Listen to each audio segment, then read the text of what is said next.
Në miq të bëni konferencën e shtypit dhe bëni pyetjet që keni për bërë. Do na jepni fjalën pra në konferencë.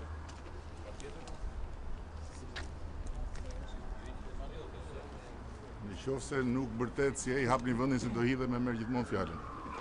S'ka asnjë problem. Për ta se nuk e marr fjalën kurrë. Jo, provoj një herë pa britma, do shohësh që do e marr gjithmonë. Provova herën e fundit. Jo. Provoj një herë pa britma, si gjithë të tjerët ke parë që provoj, bëj çdo pyetje që do pa britma dhe pyetje. Kaq, po i bëre këtë, po i plotësoj ato dy kushte të thjeshta të edukatës së qytetarit, i ke gjithmonë përgjigje. Gjithmonë. Po hapni vendin se do hidhem. Hello, morning.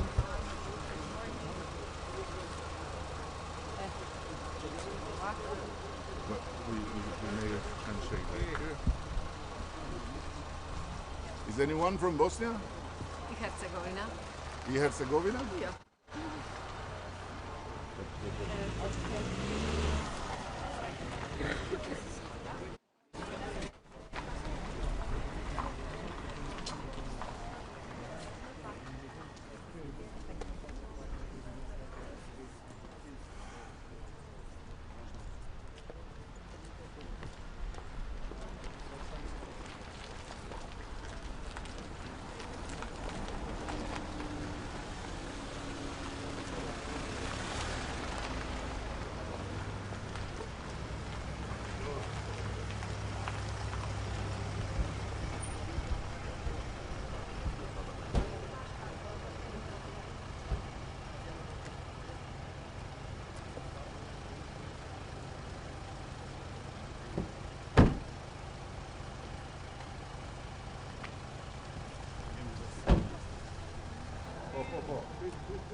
Ju e keni ndryshe, e keni si ajo telenovela Vitrina. 1000 epizoda. A e do, as e do. A të do, as të do. Possiamo rapporto. Ja. O zot. Po të ketë përgjigje vazhdon telenovela. Si do bësh ti, a e do, as e do. Ha? Se gjatë telenovelën dhe nuk ktheni një përgjigje nëse do pranoni vendimin e çdo kohë për balluar. Unë shumë e thjeshtë. Tash përgjigjem, atje në konferencë shtypje. A do merrni fjalën në konferencë shtypje? Nëse do plotësosh këto dy kritere. Jo, kriteret i kanë plotësuar gjithmonë. Jo. Ja, tani s'po e plotëson kriteret. Po thua hapni vendin se do hidhen prapë. Pse duhet biesh ti në sy gjithmonë me ulërim? Të bie në sy nëse kryeministria do kishte bërë një reagim që të tjerë, se çfarë mendon për vendimin e çdo kohë, nuk do të pyesë fare për këtë çështje sot. Konferencë shtypi. Merre fjalën. Fol me etik edhe je rregull. Do ta marrësh përgjigjen për çdo pyetje që do bësh, gjithmonë. Vetëm se duhet me etik. Nuk marr të drejtën e pyetjes asnjëherë. Nëse do të përmbush çdo dy kritere, unë do thyej çdo rregull do ta jap gjithmonë drejtën e pyetjes. Por jo për miting, për pyetje dhe për të marrë përgjigje. Po e bëre këtë, kem rregull.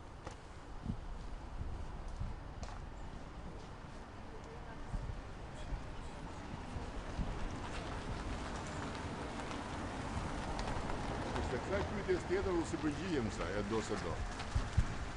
Se telenovela.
Where are you from?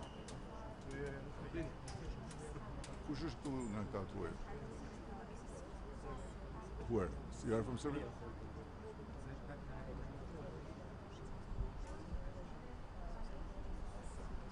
Kisha pa në herë.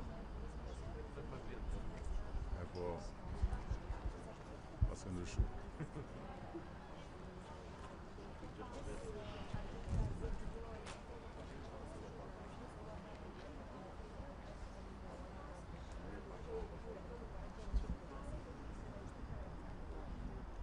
Where is your prime minister? He's not coming. He'll come.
Cilj medija puno.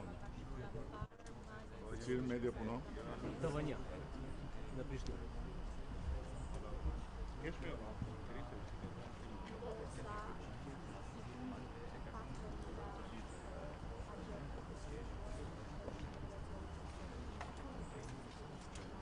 Qui Antonio.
var. Saydaki.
Idemo.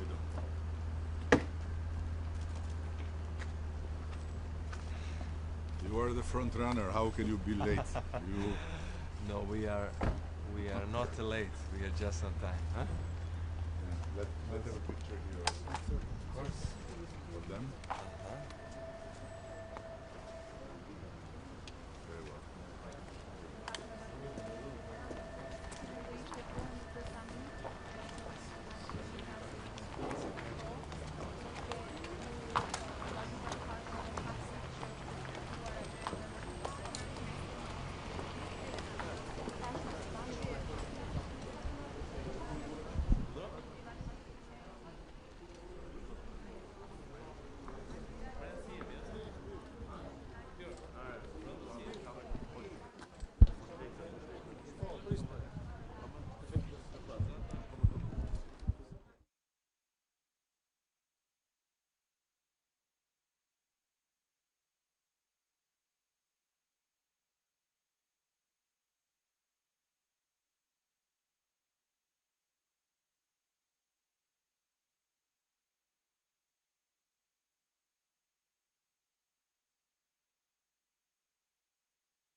Well, distinguished fellow leaders from our neighborhood, Commissioner Kos, dear Marta, colleagues and friends coming from Brussels and the neighborly countries, welcome back to Tirana, the city where faith in Europe runs so high that even an old EU veteran like Eurobarometer can't help blushing like a teenager in love. I'm delighted to see this summit open with a clarity that I was very satisfied to feel just in the arrival of everyone and during the working dinner yesterday. The Western Balkans have chosen to move forward together with a growth plan as our shared roadmap. A roadmap not to Brussels, but to the freedoms and the opportunities of the European single market, where our citizens belong by history, geography, and destiny. Better late than ever, one could say, especially after all those occasions where and when the trains of regional cooperation departed and we stayed on the platform, wrestling with all disputes instead of simply buying a ticket to the future. But let me put it differently, paraphrasing Jean Monnet in a way that fits perfectly with the spirit of our growth plan. Europe is not built by waiting for it. Europe is built by doing. And we are here not to postpone today's work and wait for another time, but to build together what is ours to build today. Declarations and statements matter only when they touch real life. They matter only if they break the distance between policy, language, and daily life. People don't feel integration. They feel lower cost, easier travel, faster borders, better jobs, freedom of movement. So today, let me list some concrete facts. They look like 7 doors opening between the Western Balkans and Europe. Roaming charges between WB6 and EU will end in 2026. Our citizens will feel the next breakthrough directly in their pockets. We removed WB6 internal roaming, we reduced tariffs. Now with the Commission finalizing the legal basis, roam like at home, between the Western Balkans and the EU, the end of different roaming system is coming.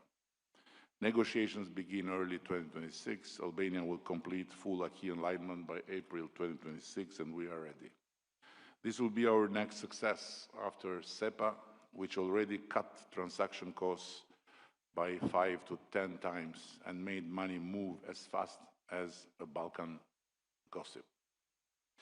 Roaming isn't about phone bills, it's about removing one more artificial border between our people and Europe. Digital identity, our quiet revolution. Soon, digital identity in the Western Balkans will mirror the European model.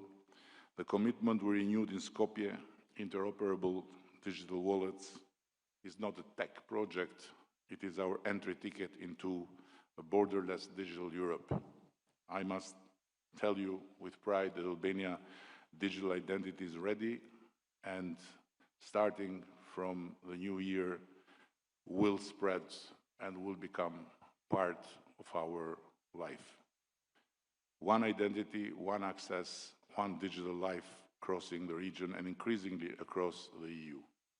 And when the EU will start with it 2027, we'll be there waiting for the EU. 3 border crossing points from bottlenecks to engines. We all know the Balkan border experience. Sometimes it moves, sometimes it sleeps, sometimes it meditates. But we must end those days. We have agreed with the EU on 16 priority border crossing improvements, including 11 EU Western Balkan crossings and 5 CEFTA crossings. Today, it's the day that with the contribution agreement between the European Commission and the World Bank signed to unlock the finance and the expertise. This means shorter queues, faster tracks, lower logistic costs, higher competitiveness. A track delayed is GDP delayed, a track moving fast is an economy moving fast. This is very, very, very simple. For the Wi-Fi for Western Balkans, Europe's digital infrastructure is in every corner. The Wi-Fi for Western Balkans program is no longer a promise. This is happening. 394 municipalities are selected, 61 in Albania, 114 in Bosnia and Herzegovina, 33 in Kosovo, 24 in Montenegro, 63 in North Macedonia, and 99 in Serbia. The first networks go live this year. From village squares to city centers, from schools to tourist hubs, our citizens will feel Europe every time their phone connects. This is what integration looks when it becomes visible in the daily life of a grandmother in Kukas, or of a student in Pristina, or of a family elsewhere in the region. 5, the reform agenda, 618 steps towards Europe and counting. This region has never attempted reforms in such a scale, never. 618 reform steps adopted under the growth plan, 414 million euro already disbursed, 251 more reforms in progress, 88% of all steps actively implemented. And these reforms touch public finance, rule of law, governance, energy, digital transformation, business climate. We are not closing the convergence gap with just speeches or meetings or what we celebrate, the chapters we open. We are closing it with reforms, tremendously boring on paper, very tiring in life, but absolutely transformative in reality. 6, infrastructure, building Europe's arteries in the Western Balkans, Corridor 8, the spine connecting Albania and North Macedonia, which is now critical even for the security in Europe and has become a NATO security corridor, is being upgraded. 344 million in railway investment, 112 million in new road infrastructure. This is not a line on a map, it's a plug-in cable into Europe's value chains. When Europe relocates supply chains, the Western Balkans must be not spectators, but a destination. And this is what we are doing together. And 7, the Western Balkans, Europe's new investment frontier. For decades, the region was treated as a problem to be managed at its best, or at its worst as a war to be dealt with. Now investors see something very different, a market, a workforce, a geography, and a political alignment with the European Union. Recent investment events say it all. 7 investment declarations, 24 investment pitches, 10 memorandums of understanding between European and Western Balkan companies, 4 sustainable partnerships just in one conference about investments. Behind every number is a job, a salary, a family, a hope. When investment comes, of course, migration will decrease. When economies grow, borders, of course, will matter less. When opportunity grows at home, Europe becomes a destination of cooperation, not an escape route. The Western Balkans are going from risk to opportunity. For years, we were called unstable, unpredictable, too complicated. But the facts today say the opposite. We are proving, with reforms and investments, that the Western Balkans are not Europe's vulnerability, but Europe's opportunity. A young market, a skilled workforce, a strategic location, a region that wants to grow with Europe and not at Europe's expense. We are moving from the margins of the map into the center of our European story, also through the economy. Europe is not something we are waiting for. Europe is something we are building. Everything discussed today leads to a simple truth. The Western Balkans don't ask favors. And this is something one can feel and can hear in every statement of every one of the leaders around the tables. Nobody is looking for favors. Nobody is crying for some sweets. Everyone comes with the pride to offer values and to offer sweat and tears. Thanks God, no blood is needed. We are not begging to enter the European Union. We are proving that we are every day more ready. We are not talking the talk, we are delivering the results. And let me say it even more sharply. In the Western Balkans convergence, Europe becomes stronger. If the Western Balkans stagnate, Europe becomes weaker. There is no version of a stronger Europe with a weak Balkan region in the middle of it. So I want to conclude by telling to our people, we are not working toward Europe with empty hands and let alone like beggars. We are walking with achieved results, with reforms delivered, with investments secured, and with our homework done in every step. And we'll keep pushing until Western Balkans enter the European Union, not as guests, but as contributors to its security, to its economy, to its future, and by no doubt, to its safety. Because everyone knows, but Marta knows better. For your own safety, pick a Balkan guy. And this always works. And for Europe's safety, pick the Balkan guys. We can be Europe's bodyguards, and then Europe will feel much safer and much relaxed in her sleep. Thank you so much.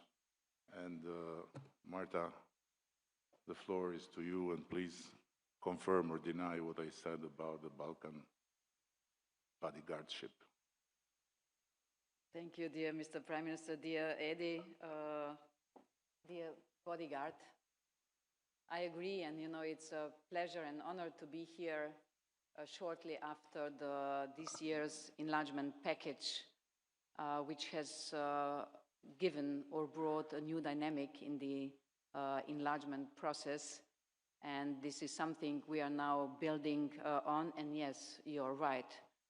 Today it is more than ever about the security, and Europe cannot be secure without Western Balkans. This is for stock taking, to see what is going well in the growth plan and where we need to do more. And we are now 2 years into the implementation of the growth plan for the Western Balkans, 2 years out of 4.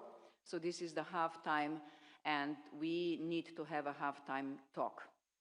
We have quite a lot to celebrate, but at the same time, we need to be honest that 2 out of 6 have not yet started passing reforms. We haven't started with a growth plan implementation. The 2 best performers have passed about 50% of the agreed reforms, and here we see a clear connection between advancing in the accession process and delivering reforms. And in terms of funding released, we are still below 10% of the total amount, which is 1.6 billion euro. 400 million, as you have said, the of a 6 billion package have been allocated to the region. So we can do and must do better collectively. I would like to use today's discussion to plan for the second half of the growth plan implementation. So where can we do more? Where can we support you better?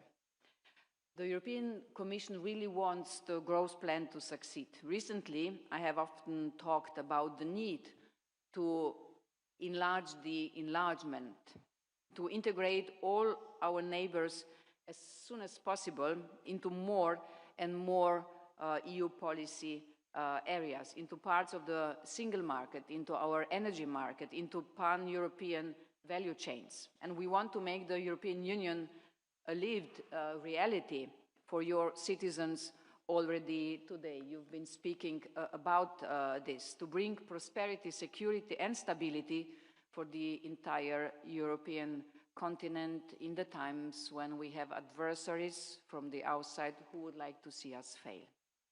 And in some areas, this is already taking shape. Albanians, Montenegrins and Macedonians already benefit from cheaper transaction costs because of SEPA.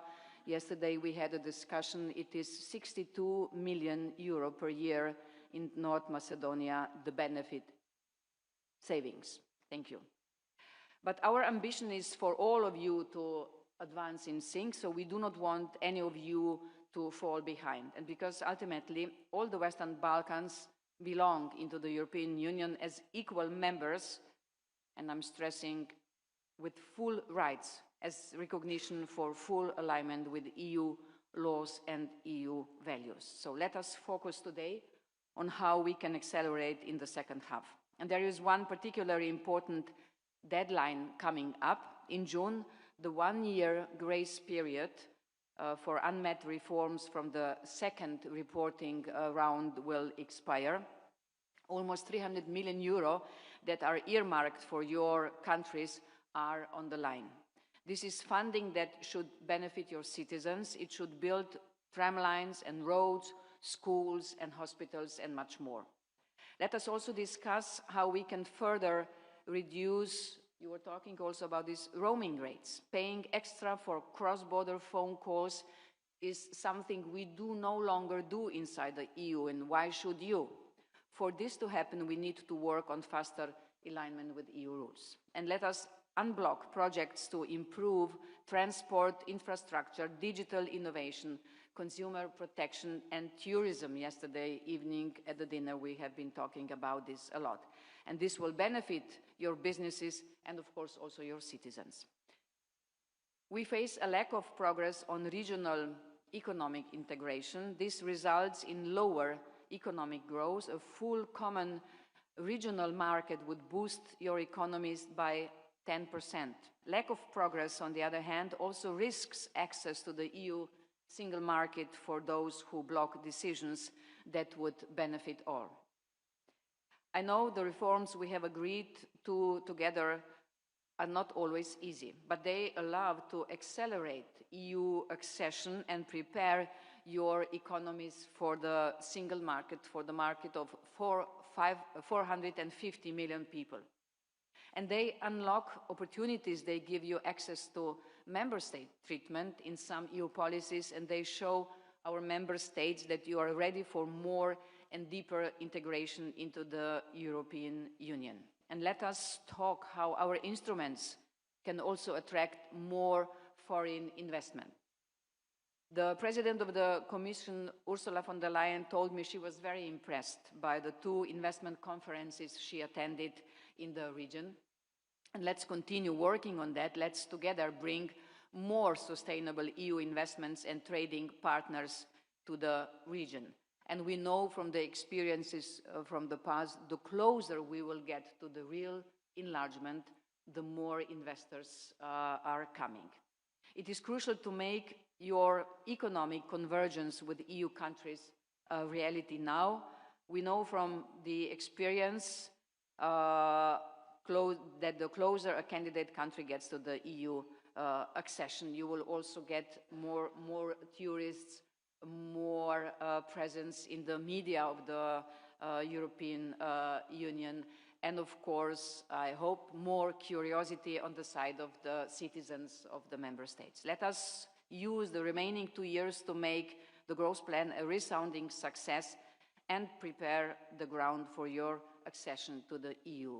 Because the main goal of growth plan is helping you developing to be able to become an equal member of the European Union in the future. Thank you, dear Eddie, once again for hosting us here. It's always good to come here. And today we are as a growth plan. I'm coming back soon again, discovering some other parts of your country. Thank you for hosting us. Well, as per usual protocol, thank you to the media. And now I'm starting with my work to invite to take the floor all the leaders presented here, starting from Borjana Christoph from Bosnia and Herzegovina. Hvala lijepa. Poštovane dame i gospodo, dopustite prije svega na samom početku da pozdravim našeg uvaženog domaćina, premijera Republike Albanije, gospodina Ramu, i da mu se prije svega zahvalim na jačanju naše regionalne suradnje i doprinosu za stabilnost u okviru ove regije i da čestitam naravno na postignutim rezultatima, odnosno napretku kad je u pitanju proces integracija. Želim na poseban način pozdraviti i sve nazočne kolege premijere, kao i povjerenicu za susjedstvo i proširenje, gospođu Martu Kos, i jednako tako i direktora direktorata za susjedstvo i proširenje, gospodina Kopmana, sve nazočne međunarodne i financijske institucije i organizacije, kao i sve suradnike. Dopustite također da prije svega preko povjerenice iskažem zahvalnost svim zemljama članicama Europske unije na prihvaćanju reformske agende kad je u pitanju Bosna i Hercegovina. Ovo je jedan važan korak, ja bih rekla iskorak, priznanjima i naporima koje zapravo činimo zajedno. Naš današnji summit donosi nam neke nove teme, kao i evo osvrt po već dosadašnjim inicijativama i temama, i sve su one naravno jednako važne, s tim da ove nove inicijative i teme na još jedan dodatan način zapravo potvrđuju našu opredjeljenost i predanost progresu i jačanju regionalne suradnje, digitalne infrastrukture, povezanosti, kao i našu stvarnu zapravo želju da kreiramo jedno poticajno okruženje za razvoj gospodarstva, kako u zemljama regije, naravno, tako i u Europskoj uniji. Što se tiče postojećih inicijativa, ja ću se osvrnuti na njihovu provedbu, zapravo uz prepoznavanje i onih područja koja zapravo zahtijevaju jednu dodatnu institucionalnu, rekla bih i tehničku i političku pažnju s naše strane, evo kako bi se osigurala ta njihova potpuna i pravovremena realizacija. Vezano za nove inicijative, kad je u pitanju inicijativa roaming, telefonirajte kao kod kuće, ovim putem pozdravljam i iskazujem zahvalnost Europskoj uniji koja nam je zapravo ponudila novu mapu puta za Zapadni Balkan kada je u pitanju roaming između zemalja regije i Europske unije, nakon što smo uspješno implementirali roaming unutar VB6. Što se tiče zapravo konkretnih stvari, pred nama sada stoji obveza usklađivanja domaćeg zakonodavstva sa EU roaming acquis-em. Uvjereni smo da ćemo u ovom procesu pristupiti odgovorno, predano i zapravo u duhu ispunjavanja svih naših europskih obveza. Smatram kako je nužno da ubrzamo dinamiku mape puta, kako bi naravno telekom operateri u Bosni i Hercegovini i naravno zemljama regije mogli čim prije krenuti sa realizacijom smanjenja cijena roaminga.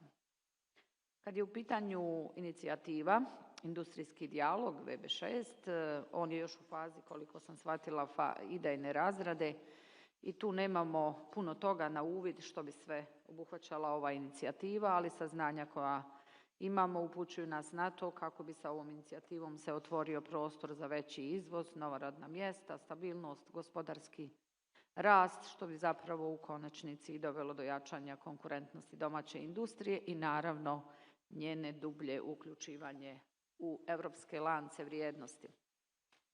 Kada je u pitanju inicijativa EU tvornice umjetne inteligencije, koja kao europski program ima za cilj uspostaviti mrežu visokotehnoloških centara i manjih AI antena širom Europske unije i partnerskih zemalja. Želim istaknuti da od nadležnih resora vezano za ovu inicijativu do sada nismo primili nikakve zapravo primjedbe. To smatramo potvrdom njihovog otvorenog i afirmativnog stava prema ovom projektu i ovoj inicijativi ili ideji, koja zapravo predstavlja vrlo važnu razvojnu priliku za jačanje našeg položaja u europskom sustavu umjetne inteligencije.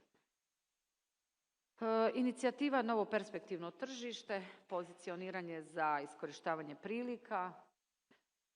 Ova tema, vjerujem da ciljanim politikama i zapravo jasnim prioritetima za zemlje regije može ostvariti jednu konkretnu korist kako za naravno stanovništvo, tako i za gospodarstvo svake od zemalja.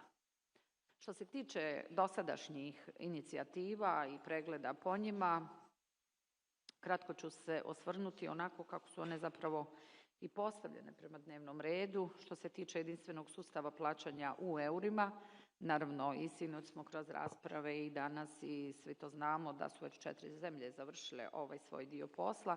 Ja bih željela reći da se Bosna i Hercegovina nalazi u završnoj fazi pripreme aplikacijskog paketa za SEPA članstvo. Predaplikacija će se podnijeti do kraja ove godine, a tijekom 2026. godine ćemo konačno ići i sa službenom aplikacijom za SEPA članstvo.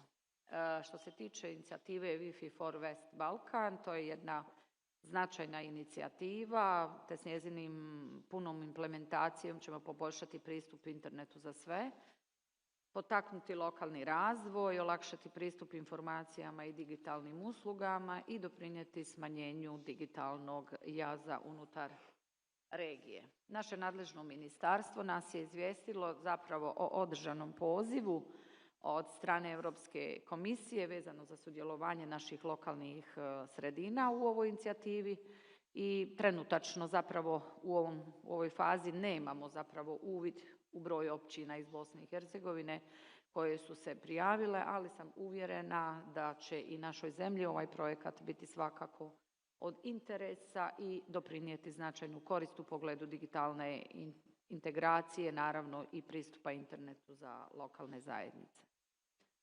Zeleni koridori i sporazum o graničnim prijelazima. Tu želim reći kako bi se omogućila puna provedba zelenih koridora u Bosni i Hercegovini, ključno je da granični prijelazi prema EU, evo u našem slučaju granični prijelazi sa Republikom Hrvatskom, postanu operativni u svom punom kapacitetu, što se zapravo prije svega ogleda u većem broju graničnih prijelaza prve kategorije, odnosno BIP prijelazi. U tom segmentu mogu vas informirati da smo upravo u fazi usuglašavanja novog ugovora o graničnim prijelazima sa Republikom Hrvatskom, koji bi trebao krenuti sa svojom primjenom do kraja ove godine. Zapravo sa novim ugovorom bit će definirano najmanje 5 graničnih prijelaza prve kategorije, BIP kategorije u odnosu na dosadašnja koja smo imali, to su bila 2, i što će sigurno i rezultirati bržim i lakšim protokom roba, nižim logističkim troškovima, naravno i u konačnici jačanjem konkurentnosti naših izvoznika na tržištu Europske unije. Ono što želim također napomenuti je zapravo i pitanje koje smo razgovarali kad smo bili na našem samitu u Makedoniji. Smatrala sam da je to pitanje zapravo završeno. Radi se o pitanju ograničenog boravka profesionalnih vozača i njihovog čekanja na granicama, gdje inzistiramo da uklonimo zapravo postojeće barijere između članica zemalja regije i Europske unije. Još uvijek tražimo da se prepozna zapravo realno vrijeme ulaska i izlaska, da se ne računa u danima. Nažalost, tu još nema nekakvog pomaka od tog našeg zadnjeg susreta, kada sam smatrala da smo i na samitu tada lidera u okviru večere i u okviru sutrašnjeg sastanka imali nekakvo obećanje, odnosno uvjerenje da je to pitanje završeno. Vezano za temu broj 4, radi se o turističkoj suradnji, napredak i regionalno brendiranje. Što se tiče Bosne i Hercegovine, ona doista ostaje posvećena jačanju regionalne suradnje u turizmu i razvoju jedinstvenog brenda VB6, podržavajući naravno liberalizaciju usluga kroz CEFTA i inicijativu poput smart pametnih gradova. Želimo da naša regija doista bude prepoznatljiva, održiva i konkurentna turistička destinacija. Vezano za instrument za reforme i rast, kad je u pitanju reformska agenda, već sam u uvodu naravno istaknula važnost i zahvalnost Europskoj komisiji na prihvaćanju ove reformske agende. Što se tiče nas, sada radimo na ostalim obvezama koje su vezane uz implementaciju reformske agende. Tu se radi na pripremama za potpisivanje i ratifikaciju 2 sporazuma o instrumentu i o zajmu koje bi se radilo kroz naše resorno ministarstvo. Također planiramo uskoro i imenovati koordinatora za rast i reforme, znači nakon što pristupimo ratifikaciji ova 2 prethodna sporazuma. I zapravo ovim koracima Bosna i Hercegovina bi se zapravo pridružila zemljama članicama, zemljama regije u punoj provedbi reformske agende, pokazujući jasnu predanost reformama i suradnji sa Europskom unijom. Kada je riječ o zajedničkom regionalnom tržištu CRM2, dosta se aktivno prati daljnji razvoj uz pomoć RCC-a, naravno CEFTA i drugih međunarodnih organizacija. Međutim, želim također istaknuti da mi u Bosni i Hercegovini još uvijek imamo obvezu usvojiti naravno i ratificirati sporazum o kretanju sa osobnim iskaznicama, gdje osobno i kao predsjedateljica jako puno radim na političkoj razini kad je u pitanju usuglašavanje oko ovog dijela sporazuma i na uspostavi zapravo općeg sustava priznavanja profesionalnih kvalifikacija te usvajanju odluke o radnim dozvolama. Na ove teme su zapravo, moram reći, isključivo razlog političkog zastoja i tu čekamo da se nekako kroz zajedničku suradnju sa institucijama i ovi problemi u dogledno vrijeme riješe. Evo, nakon svega želim reći da se kratko i osvrnem na aktualnu situaciju kada je u pitanju naš EU put u kontekstu preostalih obveza koje imamo, a to je uspostava Ureda glavnog pregovarača, usvajanje 2 zakona, VSTV, Zakon o sudu Bosne i Hercegovine. Kada je u pitanju imenovanje glavnog pregovarača sa EU, tu smo kao institucija Vijeća ministara pripremili odluku, bila je na uredu i došlo je zapravo do političkog zastoja jer su politički predstavnici iz bošnjačkog naroda na neki način opstruirali donošenje takve jedne odluke iz razloga što su željeli ovaj proces prebaciti sa institucije izvršne vlasti, odnosno Vijeća ministara, na jedan dom parlamentarne skupštine, konkretno zastupnički dom. Zapravo želim reći da Ustav jasno propisuje da se parlamentarna skupština sastoji od 2 doma, Doma naroda i zastupničkog, i da zapravo nema niti temeljem Ustava, niti bilo kojeg drugog zakona, da zakonodavna vlast može donositi odluke o uspostavi ureda, odnosno imenovati glavnog pregovarača. Također je sasvim jasno da se odluke zapravo jednog doma ni na kakav način ne obvezuju instituciju Vijeća ministara kao izvršnu vlasti i želim na koncu reći, što sam kazala naravno svima nama i kroz institucije i kroz ovaj proces, da kao predsjedateljica Vijeća ministara nastavim u skladu sa člankom 22 Zakona o Vijeću ministara ovaj proces uspostave zajedno sa usvajanjem i pripremom ova 2 prijedloga zakona. A kad su u pitanju ova 2 zakona, onda želim reći da nam je upravo Zakon o VSTV-u, novi tekst koji smo ponudili ispred resornog Ministarstva pravde već na EU konzultacijama i nadam se da ćemo jednako uz ovaj zakon doći i do Zakona o sudu Bosne i Hercegovine kako bismo ujedno se mogli na istoj sjednici Vijeća ministara izjasniti i uputiti ova 2 zakona prema parlamentarnoj skupštini, a usvojiti i odluku o uspostavi glavnog pregovarača, odnosno ureda.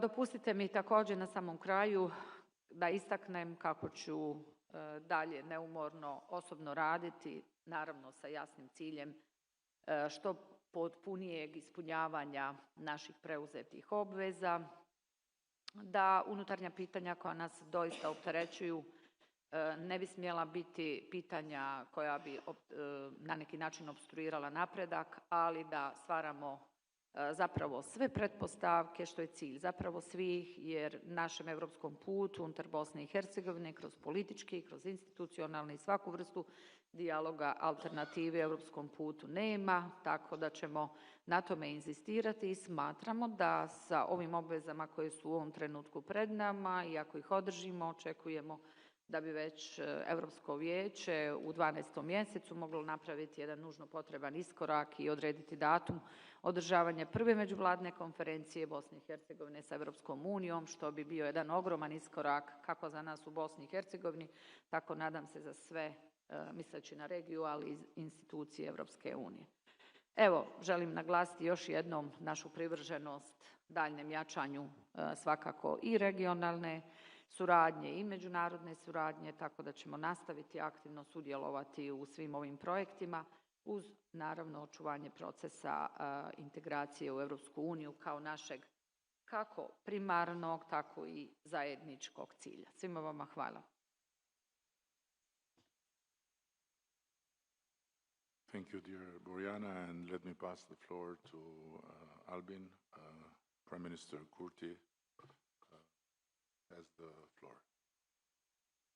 Dear Prime Minister Rama, dear Commissioner Kos, dear colleagues from the region and representatives of regional organizations, I want to begin by congratulating Albania on the advancement towards the European Union with the opening of the last cluster, marking the opening of all 33 chapters. This is an important milestone. Since our last meeting in North Macedonia in July this year, the Berlin Process Summit in London took place, where we endorsed new deliverables and adopted a revised green agenda for the Western Balkans. Last month, the World Justice Project published its Rule of Law Index, which ranked my country, Kosovo, third among 15 countries in Eastern Europe and Central Asia, and second among the 6 Western Balkans for improvement in rule of law. We rank safest country in the region with the lowest criminality and great progress in fighting corruption. We recorded the strongest economic growth, and after our meeting in July in North Macedonia, both the World Bank and IMF removed the Republic of Kosovo from their fragile and conflict-affected lists. This internationally verified and evidence-based progress stands, I must say, in stark contrast with the EU's policy of restrictive measures and the lack of progress in granting Kosovo its well-deserved candidate status. EU measures taken against our democratic republic in the Western Balkans are a disservice to full alignment with the EU's CFSP. This is the last time I will address the EU restrictive measures. They must be removed fully and completely, just as former EU HR VP José Borrell requested last year. Also, no country in our region has been more prepared at the moment of seeking candidate status than Kosovo is today. To speak of urgency of enlargement on one hand, while letting Kosovo's application gather dust for 3 years on an EU shelf is, at the very least, a paradox. I believe it's important to speak plainly as we are gathered to take stock of the growth plan progress. We were the first to deliver on the reform agenda, and somehow we are now behind in implementing it. And I have welcomed the critique. We should be in front of these reforms, but we are behind not by choice, but by circumstances. The delays in forming the new government in my country after the February elections this year caused setbacks. Yet it was an exercise of democracy where members of parliament expressed their free will, where procedures were respected and disputes resolved in court. We're now heading toward the third election in 1 year, which, as the previous 2 have shown, will be free, fair, and democratic, competitive for sure, demonstrating the resilience of our democracy and the strength of our institutions. I'm confident that this election will result in a new government that will move quickly in implementing the reform agenda of the growth plan.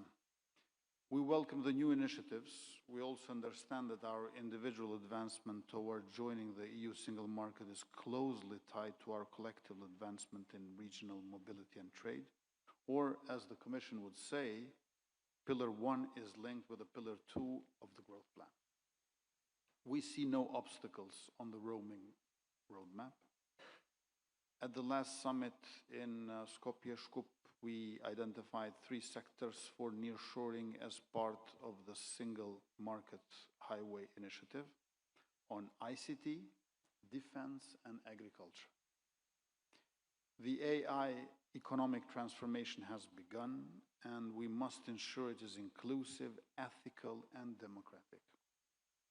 We lead in digitalization, have had some time now high bandwidth penetration. We also have the lowest price of electricity in the region. These elements, connectivity, affordability, and digital readiness, form the infrastructure of the future, making us a strong potential hub for EU AI factories. For our next term, we plan to mobilize at least 1 billion euros per year in capital investments for strategic projects. We have an increasingly robust economic climate. We rank 26 globally and first in the Western Balkans according to Handley and Partners Global Investment Risk and Resilience Index. Inspired by the positive reception of the investment conferences in Tirana and in Podgorica, we look forward to the opportunity to bring a forum to Pristina. Lastly, advancing economic integration requires infrastructure at its core. An update of the trans-European network is essential to ensure that regional corridors operate with maximum efficiency. Kosovo's position is uniquely significant. We have the potential to serve as the fastest route within the region and from the region to the European Union. In this context, the Pristina-Durrës railway deserves particular attention as a connection between corridors 8 and 10 of the 10T European networks would serve connectivity and the European transport architecture. On the progress of growth plan and our joint commitments regarding green lanes, we welcome the inclusion of the 2 busiest customs points, Hanielez and Blot, as part of the Green Lanes Initiative, and Vërmic-Morin with Albania as part of the Intra-CEFTA initiative. Modernization of these 2 border crossings will further improve trade. On SEPA, we have submitted all necessary laws as technical criteria for our application a year ago, but they remain under review in our Constitutional Court. Kosovo meets all conditions to join SEPA, and we would welcome the EU's review so we can proceed swiftly once the court completes its process. On the Wi-Fi initiative, almost all municipalities, 33 out of 38, have been selected for the Wi-Fi for Western Balkans initiative. Installations are expected to begin in December, while the setup of all hotspots is planned to be completed by February. On the digital wallet, we have launched the first pilot for our national electronic identification system, Kosovo e-wallet. Modeled after the EU's digital identity wallet, it offers electronic authentication, signatures, seals, and a digital wallet. And on the agreement on conformity assessment acceptance, products accredited and marked in accordance with EU regulation should be accepted within the Western Balkan 6. The fishes of Pillar 1 offer membership and collaboration with EU agencies and other bodies related to tourism, medical alliance, single market highway, ACAA, and consumer protection. Equal access and symmetrical partnership with these mechanisms are essential for all Western Balkan 6 members to yield the benefits of common regional market and the EU single market. In this regard, we face structural obstacles in joining these agencies and bodies, an important one being the Common Transit Convention, We applied for membership in CTC in 2015, a decade ago. More than 10 years now of waiting without a decision for our application reflects a slow pace of decision-making. On Pillar 2, CRM, we have signed 5 mobility agreements, yet after 3 years, they remain unimplemented. Since blockades emerged on the implementation of the agreement on higher education institutions, I tasked my Sherpa to actively pursue a solution. It is regrettable that our efforts and willingness have not been matched by the other party. The status quo on this matter cannot stand. This agreement, together with the agreement on access to study and the decision on work permits and CEFTA decision on recognition of professional qualification, is crucial for the mobility of students and workers, without which we cannot achieve a common regional market. I welcome the Commission's recent engagement on this matter and encourage you to work with Sherpas in resolving outstanding issues regarding the implementation of the common regional market deliverables. In our first direct chairing of CEFTA, we are demonstrating leadership and delivering benefits for all CEFTA countries. We elected a CEFTA director after a 2-year deadlock that put a 7 million euro EU grant at risk. We have adopted decisions to deepen trade, and we expect major decisions such as recognition of trust services, on recognition of professional qualification and the risk management strategy to be approved this December in Pristina during the CEFTA's week. Lastly, why I always enjoy being in Tirana, I will welcome if the next summit takes place in Pristina. Thank you.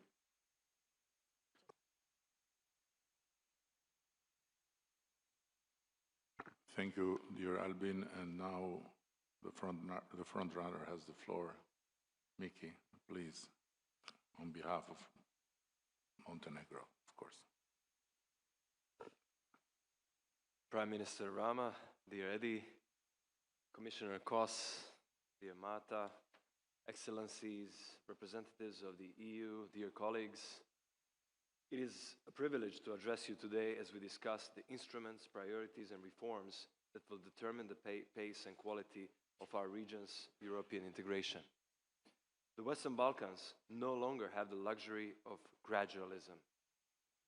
The global environment demands faster convergence, deeper integration, and a stronger capacity to deliver reforms that bring concrete benefits to our citizens and businesses. Montenegro fully acknowledges the strong partnership with the EU and the member states and remains firmly committed to implementing the growth plan and our reform agenda as key pathways toward convergence, competitiveness, and EU membership. Montenegro approaches these initiatives with determination and a clear focus on delivering measurable results. The reform agenda is the central political commitment of the government of Montenegro and the whole region, our roadmap to create a stronger, more competitive, and more resilient economy aligned with the standards and freedoms of the EU single market. Through it, we are implementing structural reforms that improve rule of law, governance, strengthen institutions, enhance the business climate, and modernize public administration. These reforms are not undertaken because they are required, but because they are the only way to secure long-term stability and prosperity. They represent the essence of our credibility in the growth plan and in the wider process of the EU accession. Montenegro's progress on the reform agenda stands today as one of the strongest indicators of our institutional maturity and genuine European commitment. Our exceptional level of public support to EU accession has been translated into concrete results. Montenegro was among the first in the region to adopt its reform agenda within the European Commission's deadline, refining and defining 32 reforms and 130 concrete steps that now provide a unified, results-oriented framework for our EU path. The Reform and Growth Facility has further accelerated this momentum. Montenegro has been allocated 383.5 million in support, 110 million in grants, and 273.5 million in highly favorable loans, including 178.5 million in direct budget assistance. Having already completed 2 full reporting cycles, 12 reform steps have been assessed and achieved a combined potential value exceeding 45 million euros, demonstrating that reforms are not abstract obligations, but direct investments in Montenegro's economic convergence with the European Union. When we look at performed reporting exercises under reform and growth facility, the most important lesson we have learned is that coordination and synergy are at the very heart of the project and the process. We believe that the lesson extends beyond Montenegro and reflects the reality of the entire Western Balkans region, where joint efforts and shared commitment remain essential for achieving meaningful progress. Beside our joint commitment to accelerate the implementation of the Growth Plan instrument, allow me to highlight several additional areas where the rapid implementation of reforms directly translates into benefits for citizens in the region. The establishment of EU Western Balkans Roam Like at Home regime by 2026 is one of the most visible and meaningful steps. Montenegro is fully committed to regulatory harmonization and technical readiness to ensure its timely implementation. Roaming cuts will not only facilitate communication, they will strengthen mobility, cross-border business, and digital integration. For us, this measure is symbolic and something much, much larger. It demonstrates that integration into the EU single market is no longer a distant aspiration, but a practical reality that our citizens can feel in their everyday lives. Equally strategic is the establishment of the Regional AI Factories Initiative. Artificial intelligence is redefining the competitive landscape of modern economies, and Montenegro intends to be an active contributor, not a passive observer. By investing in the digital infrastructure, supporting innovation ecosystems, and aligning with European ethical and regulatory frameworks, we aim to position our economy within the emerging technological architecture of Europe. The reform agenda provides the institutional discipline necessary to ensure that development of AI capacities go hand in hand with strong governance, transparent regulation, and creation of high-value opportunities for our private sector and our young professionals. The same logic guides our approach to investments. Montenegro has entered a new phase of economic development marked by the need for diversification and long-term sustainability. For years, our economic performance has depended heavily on a narrow set of factors. Today, also through the reform agenda, we are reshaping the investment environment to attract sustainable, high-quality capital into energy, transportation, digital infrastructure, and innovative industries. Transparent regulation, improved business climate, predictable policies are at the heart of our investment strategy, and the growth plan provides the necessary framework to accelerate this transformation. Montenegro is proud to be among the Western Balkan countries that have already joined the SEPA. This marks a transformative step for our citizens and businesses, ensuring faster, cheaper, and more secure cross-border payments with the European Union. In addition, recognizing the importance of the free movement of goods, Montenegro has made significant progress in implementing the Green Lanes roadmap, aiming to advance custom digitalization, reduce waiting times at priority border crossings, and improve transport coordination. These and other initiatives that lead us toward faster and efficient integration into the EU single market create conditions for Montenegro to become a credible and attractive destination for the investors. Dear colleagues, as Montenegro takes over the presidency of the Berlin process next year in 2026, we are fully committed to advancing the common regional market as integral part of the growth plan for the Western Balkans and to delivering tangible benefits to all of our citizens. We will lead with the spirit of inclusiveness and ambition, working with all partners to ensure that the Berlin process continues to deliver results, deepen connectivity, and bring our region ever closer to the European Union. In this regard, priority for the region is the full implementation of the mobility agreement based on the ID cards and the agreement on access to higher education and admission to study. While these agreements have been adopted, progress on the ground has been uneven, and delays are limiting the opportunities for citizens to travel, work, and study freely across the region. Full implementation of these agreements will contribute to strengthening regional collaboration, enhance economic and educational opportunities, and accelerate convergence with the European Union, making integration a lived reality for citizens every day.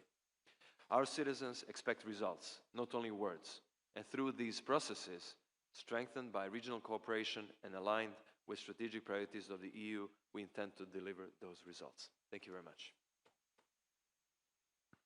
Thank you, dear Miki, and now I want to pass the floor to Christian, Prime Minister Mickoski, on behalf of North Macedonia.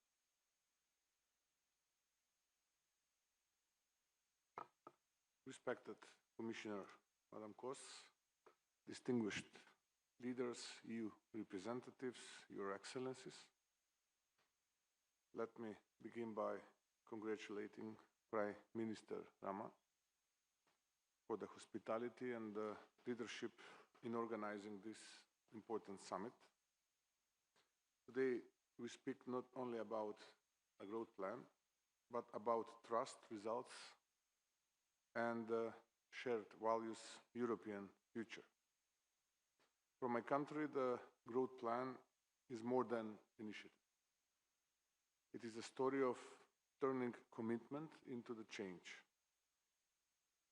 We were the first country in the region that made reality the reform and growth facility, and the first to receive pre-financing under the plan.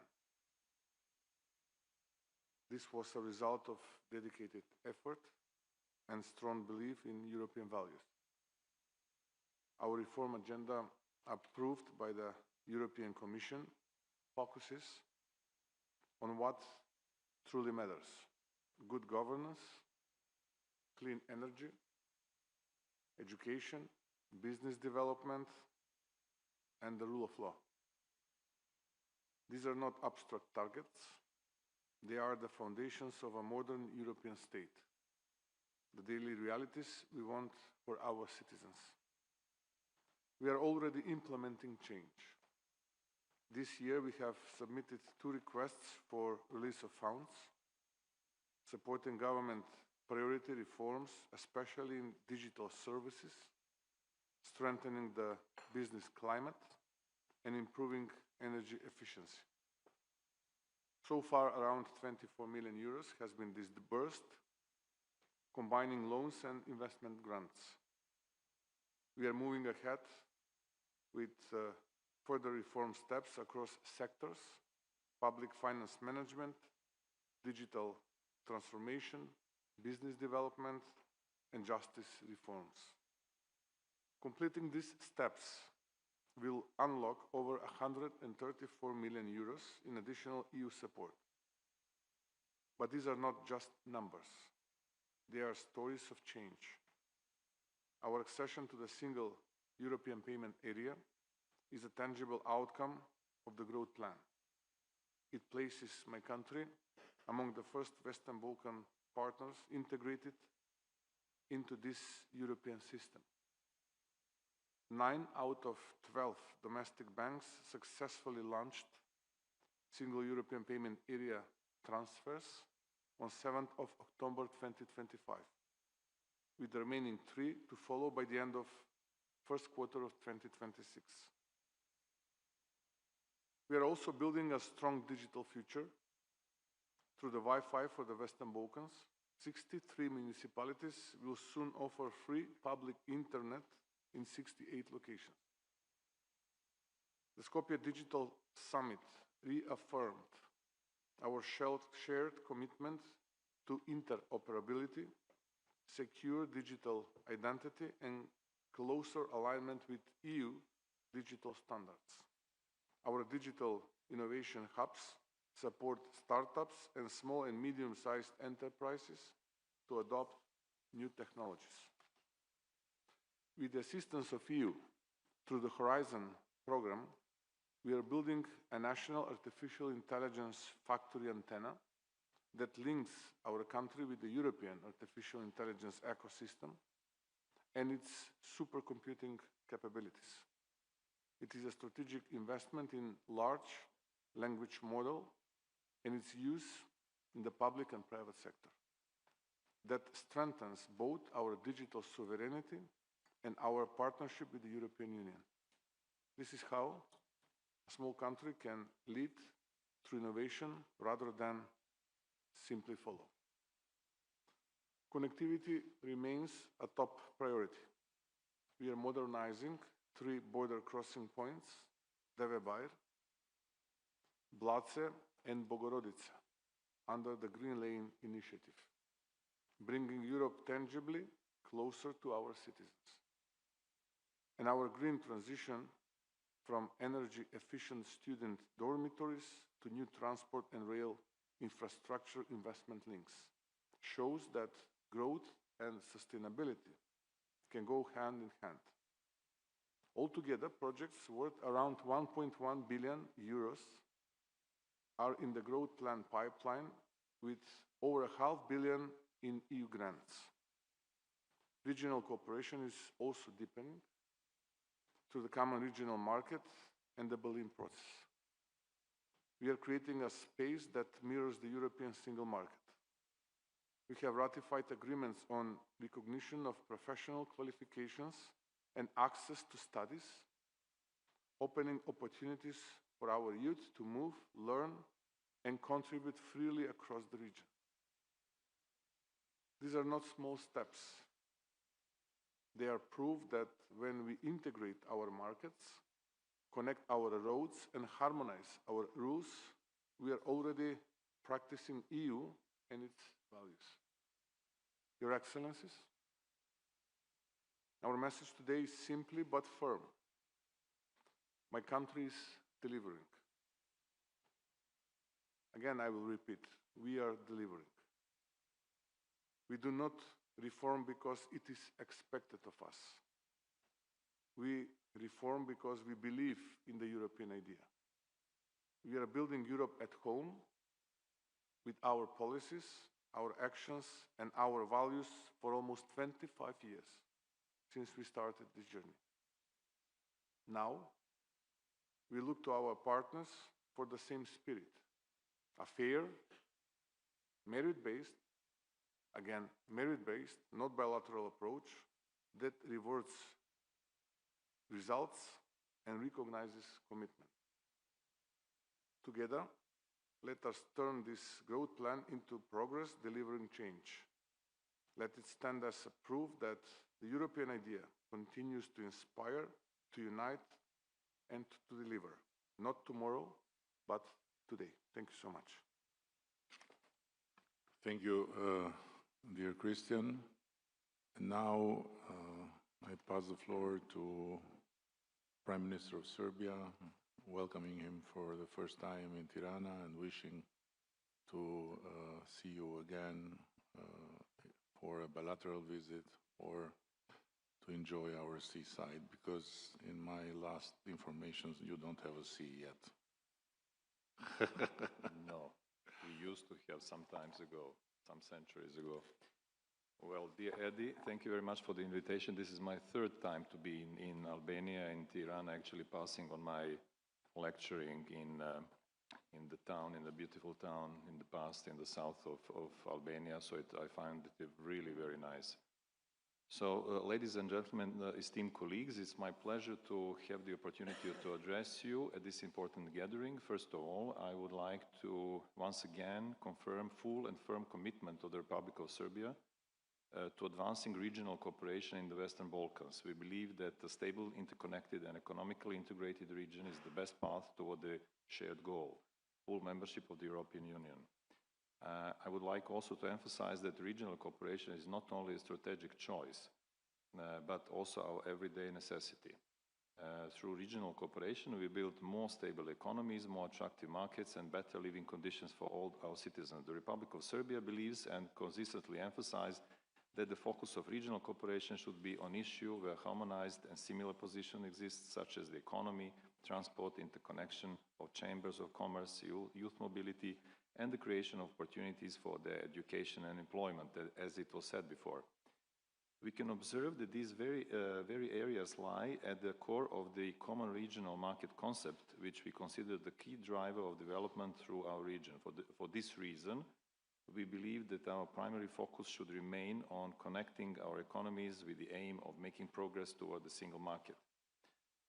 Honorable colleagues, let me be very direct and concrete about some issues. We already met a couple of weeks ago in the similar format in London, and I strongly believe that we must have some outcomes. One of them must be solving the issue of the truck drivers.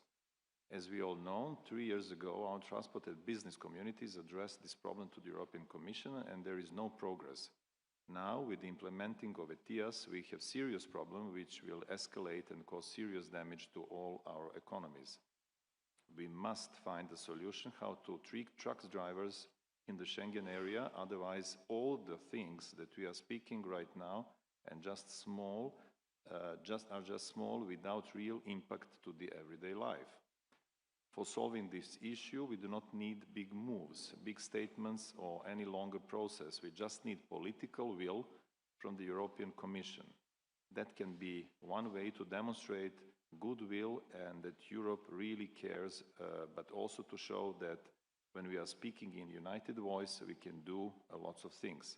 Just to remember, during the London summit, Serbia launched an initiative to get together with the countries of the Western Balkans, plus the United Kingdom, to apply again, to remember the European Commission on this initiative. The second tangible thing that we can deliver is reducing or abolishing roaming charges for our citizens, and as it concerns a practical everyday matter. Following the abolition of roaming charges within the Western Balkans in July 21, through the conclusion of the 2019 roaming agreement, we expect that the abolition of roaming charges between the Western Balkans and the European Union will begin without delay.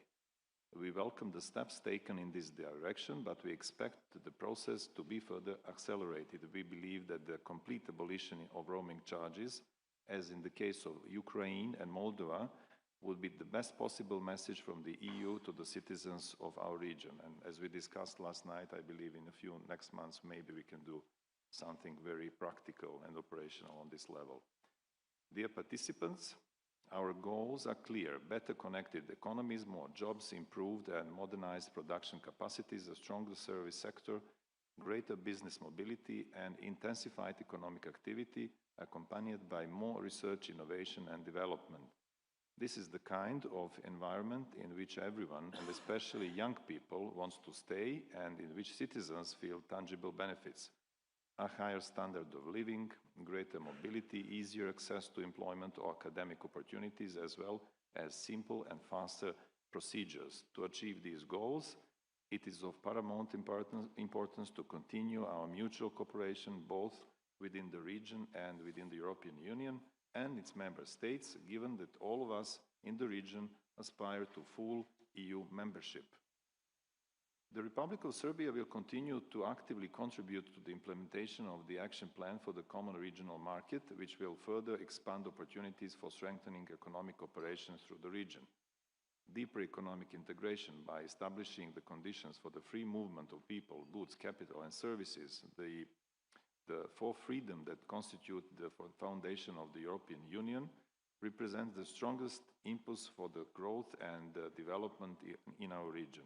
I would like to emphasize that the Republic of Serbia fully supports the implementation of regional agreements on freedom of movement with the identity cards in the Western Balkans, as well as the agreement on the recognition of the academic and professional qualifications and on access to studies and higher education. We believe that providing such opportunities directly contributes to the better and easier connectivity with our region, as well as to creating an environment conducive to attracting domestic and foreign investments and opening new jobs. Esteemed participants, we are looking diligently on fulfilling all the reforms required in the process of European integration, as well as those envisaged under the growth plan for the Western Balkans, placing particular emphasis on the components that lead to a faster economic integration of our country into the European Union's single market. Our objective is unequivocal, the economic integration of the Republic of Serbia into the Union single market. In this context, I am pleased to note that we have joined the SEPA and now working on ensuring operational readiness for implementation and on the final accession of Serbian finance institutions to the SEPA payment schemes. We have also initiated negotiations on the conclusion of the agreement on conformity assessment and acceptance of industrial products.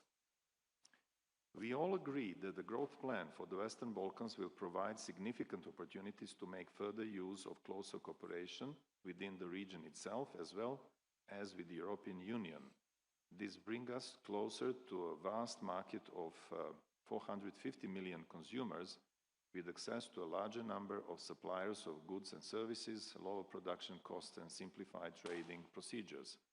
We consider the growth plan to be based on a long-term vision of shared prosperity and strengthened mutual trust, both within the region and between the region and the European Union, and Serbia fully supports this strategic orientation. I would like to remind you that the decision to establish so-called green corridors in our region has proven to be highly effective. During the COVID-19 pandemic, this mechanism enabled to interrupted transport of medical equipment and food across the region without delays at border crossings.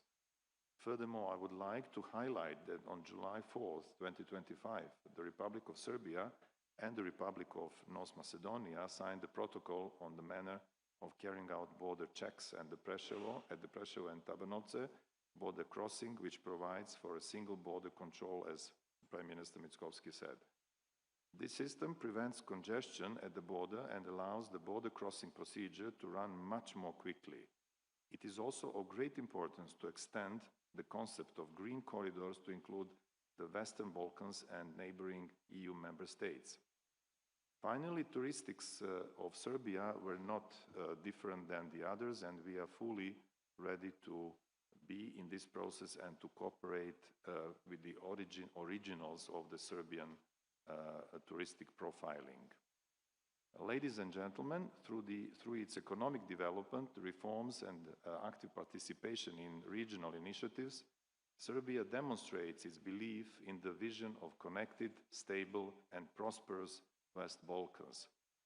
We are ready to cooperate, to build trust and to accelerate our European path through concrete projects in infrastructure, trade, energy, transport and digitalization. Stronger regional connectivity, supported by the European Union, is the best way for the region to be recognized as a reliable partner and to become a full part of the European family more quickly.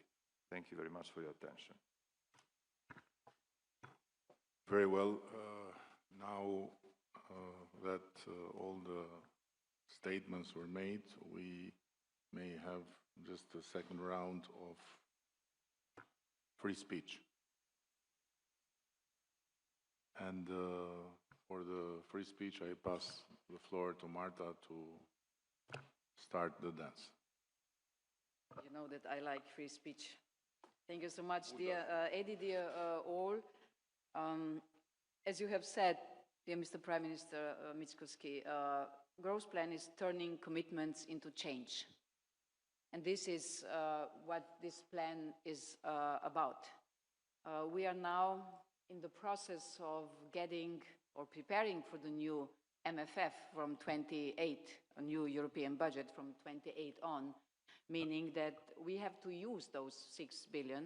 If we will not use it, the rest could go back to the budget, which even the best financial guy in my team, dear Herr Tian, will not be able to manage. So good that you are delivering, but I wish a faster implementation. We have 5 of 6 reform agendas. I hope, dear Borjana, that in the next week, European Commission or the procedure in Brussels will be finished. Then we desperately need the quick ratification, and then, of course, upon the delivering, we will be able to also provide you with the money. As I have said before in ED2, only 414 million euro have been released. Before I was saying the numbers for all together, it's 38. If I go country by country, it is percentage of steps achieved. Albania 51, Montenegro 48, Serbia 33, North Macedonia 29, Kosovo 25. But if I take into the considerations the ongoing projects and what is the possibility, we can get much higher. Meaning, if you really push, and I'm considering the third reporting period, Montenegro, if you do it well, I'm looking at you, it's possible to come up to 98% of steps fulfilled. For Albania, 92, for North Macedonia, 80, Kosovo, 73, and Serbia, 17. So only 15% of the steps are not on track. We have close to 50% of the steps which are ongoing. So please make out of these ongoing projects as much as possible finished project. And we will have to see what we will do if you will not be able to use this designated money. The possibility is that we use this money for some other countries which are delivering better in the scope of the Western Balkans. If there will be no MFF, I will be more relaxed. But because of this restriction that we have to use the money until the end of 27, and being rational and not giving the money back to the general budget, but use it really for you, we will have to do some restructuring for the countries which will deliver better. And very important is also, delivering on the key public infrastructure investments, including the Western Balkan, Eastern Mediterranean, European corridor, and so on. So it is money there. You all are happy about SEPA, me too. I'll be very happy when we will have roaming results, and this is very, very tangible then for the people that they will feel it.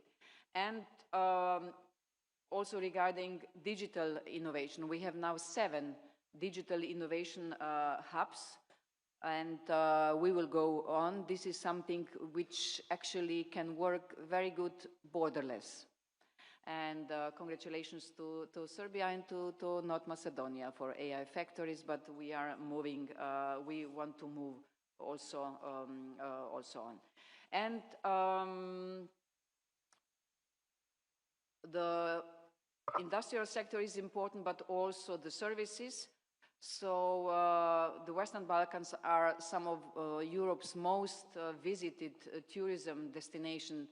Just one example, one television show in Netherlands, in the country of my Director General, Who is the Mole, has really risen up the number of tourists present here in Albania. I don't know, but how much, dear Edith?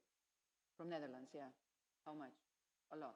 300% or 400%. So, in the beginning, they were coming just to make assessments about why we should not enter European Union. Now they come to enjoy, so it's much more. So this is also, thank you, and this is also a call to action for us in the European Union. How we can make you more known, or how to get rid of prejudices against you in the member states. So I'm really looking forward. And we therefore welcome the entrance of the Balkan Green Network joining the large-scale partnership on tourism. Additionally, we are glad to see 5 of our Western Balkan partners are now observers in the European Commission's Tourism Advisory Committee.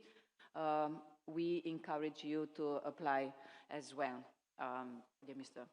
Kurti. So I think that we already had one offer to meet next time with our growth plan in Pristina. I wish you to get the government soon after the elections, but I would also like to go on with the very good investment conferences. So I also am looking for the volunteer for the organization of the investment conference next year. So it is moving. We can give a new push. Coming back to your words, your war, all committed. Once again, in your words, let's see the change happening also.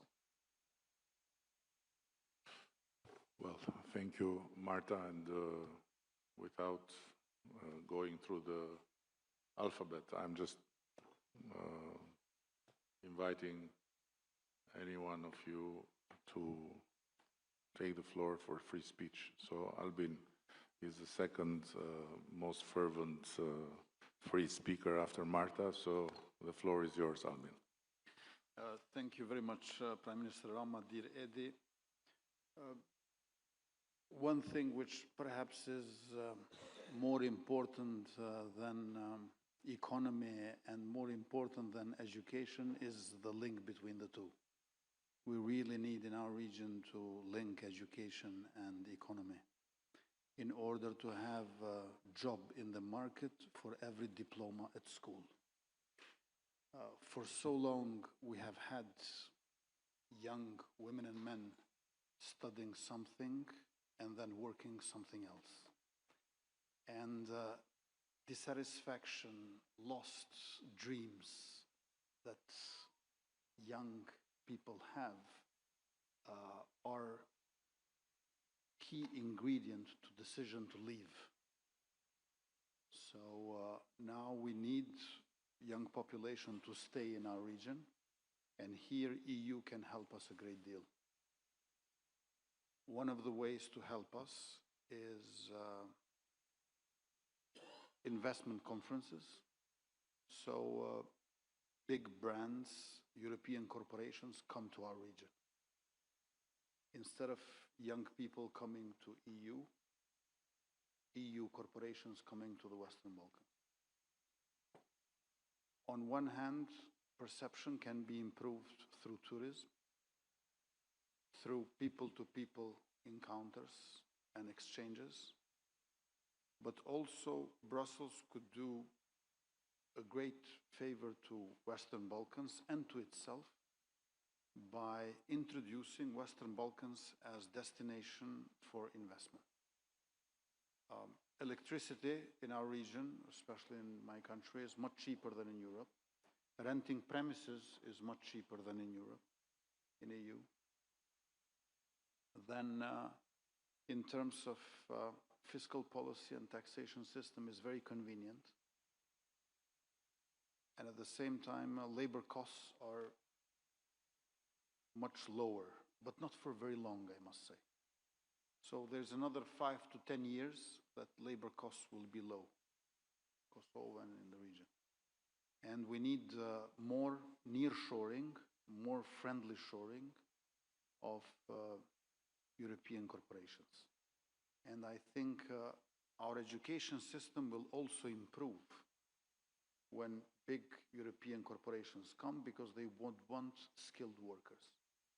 We already have this phenomena in my country where some people from diaspora are coming back because it's not worth of going to Germany and spend half of your salary on paying rent. 90% of population of Kosovo, they reside, they dwell in their property. The structure of the economy is the one of small owners, which is very convenient for family business. I think that people are noticing now that perhaps it's better to stay home and work for someone abroad than go abroad and send money back home. So all these social dynamics that are taking place, Brussels could register and present to European corporations so they visit our region and open their franchises by doing business process outsourcing A next stage would certainly be our own ecosystems at the same time, especially when it comes to ICT is very convenient. Fintech, marketing, software engineers and developers, now with AI, I think that our populations are multilingual and generally young, very convenient for productive and talented and energetic labor force. So in addition to visiting professors and academic exchanges, in addition to tourism, where cultural heritage is something very important, because I don't think that like in previous century, people just want to go to the coast.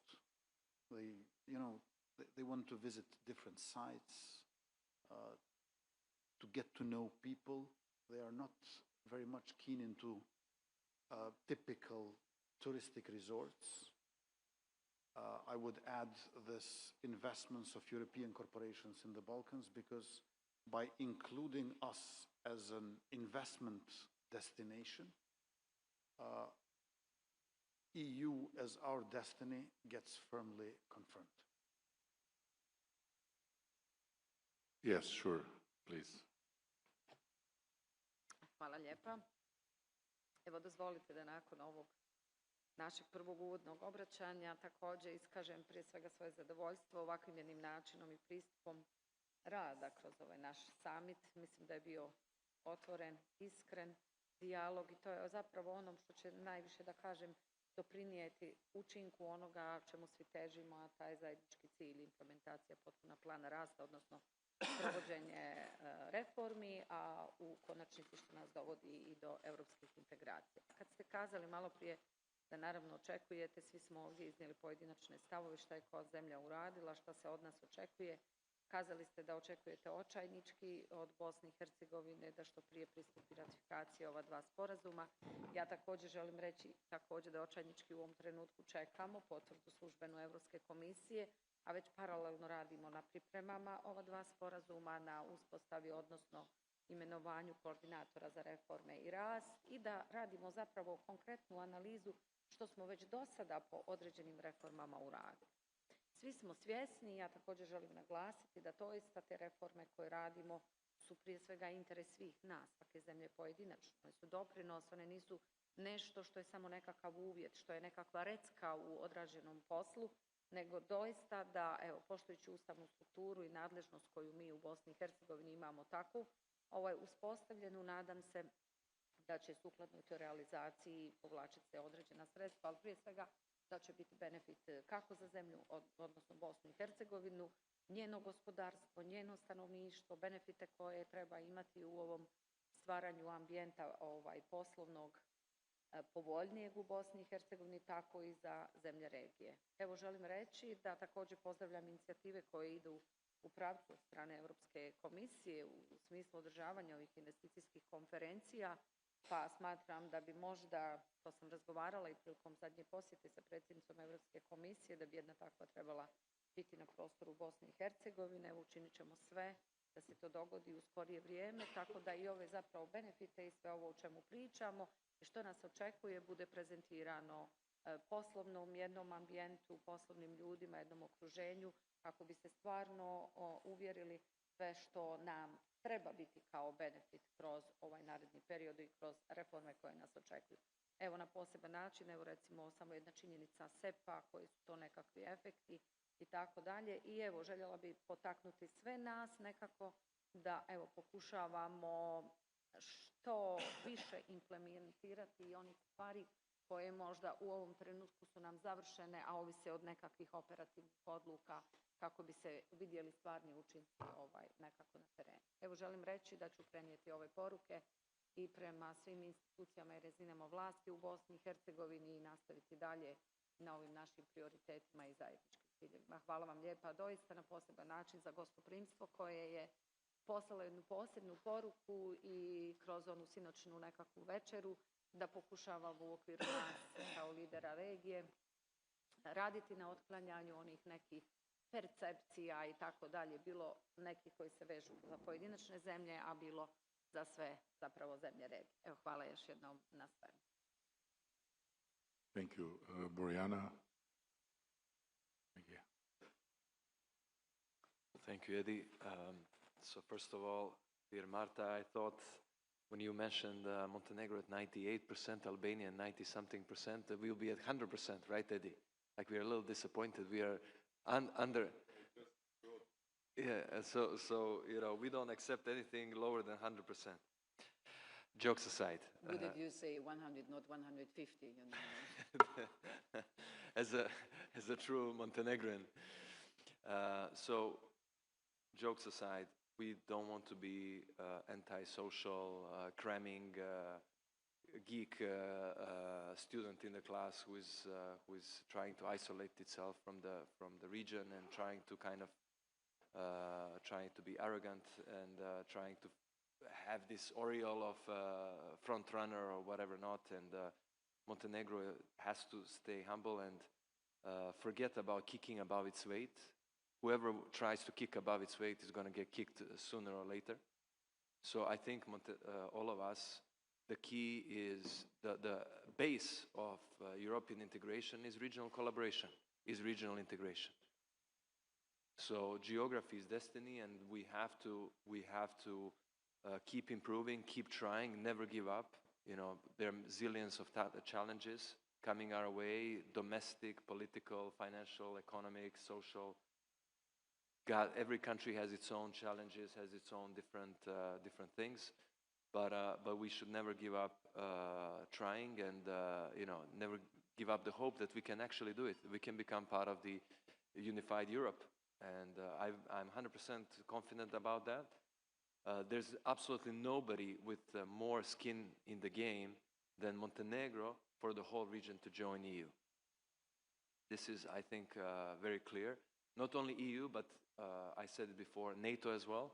I mean, this is not a format for that, but I would love to see all of the countries sitting here being part of NATO as well, but also EU. And I think it's very important that we have great histories. This region, you know, like I know whenever I go to any of the capitals, it's like how many Roman emperors were born in this and that country within this. You know, this is how usual museum custos or the guide gonna tell you about how great we are and how fantastic we are and how many battles were whatever, which is fantastic and great, and we should be proud of the great histories. But I think our friends in EU, especially the ones that really want us to see in EU, and there are many people who really want good to the region. They're a little jaded. They're a little tired from all of these stories, from all of these repetitions about the greatness. They want to see delivery. They want to see the actual results. And they want us to help ourselves. They want us to take bold political decisions. You know, I know it's difficult. I was not a politician just a couple of years back, and I know it's painful, it's difficult, it takes all kinds of risks. But I think it's a time. It's the right time to take the political risks, to march forward. Somebody said there's a window of opportunity of joining EU. We don't need windows of opportunity. We don't want windows of opportunity. We want doors of opportunity, open doors of EU welcoming us. And I think we deserve it. I think our friends in EU also understand that. Hopefully they understand that. And I really think it's about time we become part of EU. Thank you very much. Thank you, Miki. And Christian, you want to say something more? Once again, thank you for inviting us, Eddie, here in Tirana. Thank you for the beautiful hospitality. We've enjoyed yesterday during the working dinner. One gentleman was missing, of course, front runners. But we are now complete today. I mean, we are aware about the status being a front runner. It was a few years ago when my country was a front runner. Unfortunately, now we are not.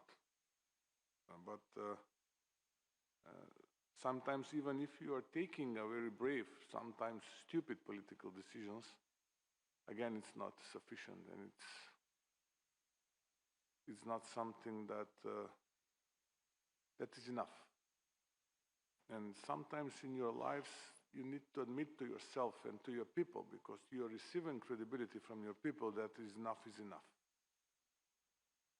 Sometimes, not always. Sometimes you need to face with that challenge. However, let's go back to the delivery.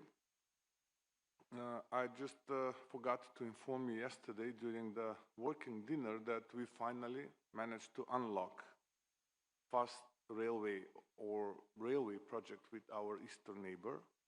After the local elections, our DPM signed an agreement with his colleague from Bulgarian government. So finally, Corridor 8 is progressing. And this is something very, very good. We opened that issue during the last meeting with the representatives of World Bank for modernization of a section that is connecting Skopje with Kičevo. And from Kičevo, we will decide which section we will choose, because if we go downstream to Ohrid and from Ohrid, Struga and Kjafasan, that might be very difficult for all of us. Why? Due to the constraints imposed by UNESCO.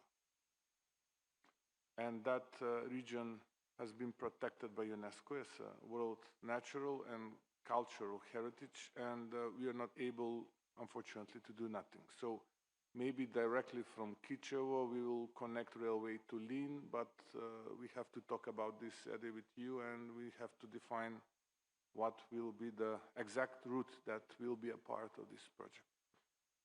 We are on disposal. After the local elections, we have more available time to work together, and I think that we should organize one bilateral meeting soon from now. Either will be again in Tirana or in Skopje, just to prescribe the documents and submit them to the EU office. However, we were not able to deliver more from the growth plan because of constraints imposed by our binding legislation. We were, I would say, into the electoral mode. And according to our legislation, when Parliament announced beginning of campaign, we are not able to do nothing. Everything is on a break. So practically late July, Parliament announced local elections, and when State Election Commission said that everything is over now, and it was the beginning of November, we were on a different mode, I would say. And so that's why we were not able to deliver. But now we are a little bit furious, and I think that until the end of this year, we will fulfill that gap, and we will deliver what we are missing. So next report will be more in favor of our deliverables. And I think that that progress will be very, very much significant. Also, let me inform you that we are progressing with the Brits. We are developing Corridor 10. Again, I'm talking about railway. According to the gantogram of activities and timetable of activities, I've foreseen that somewhere at the beginning of November, end of October next year, we will start terrain scope of works. We are progressing with the gas southern interconnector, which is very important for the Central Europe, because this is that pipeline is a real competition of the Russian assets in the region. Hopefully, with Serbia, we will submit application for receiving funding for the northern interconnector that will connect my country with Serbia. And in that regard, I think that we will bring, because yesterday we talked what the region might offer to Europe. This is one of a lot of things.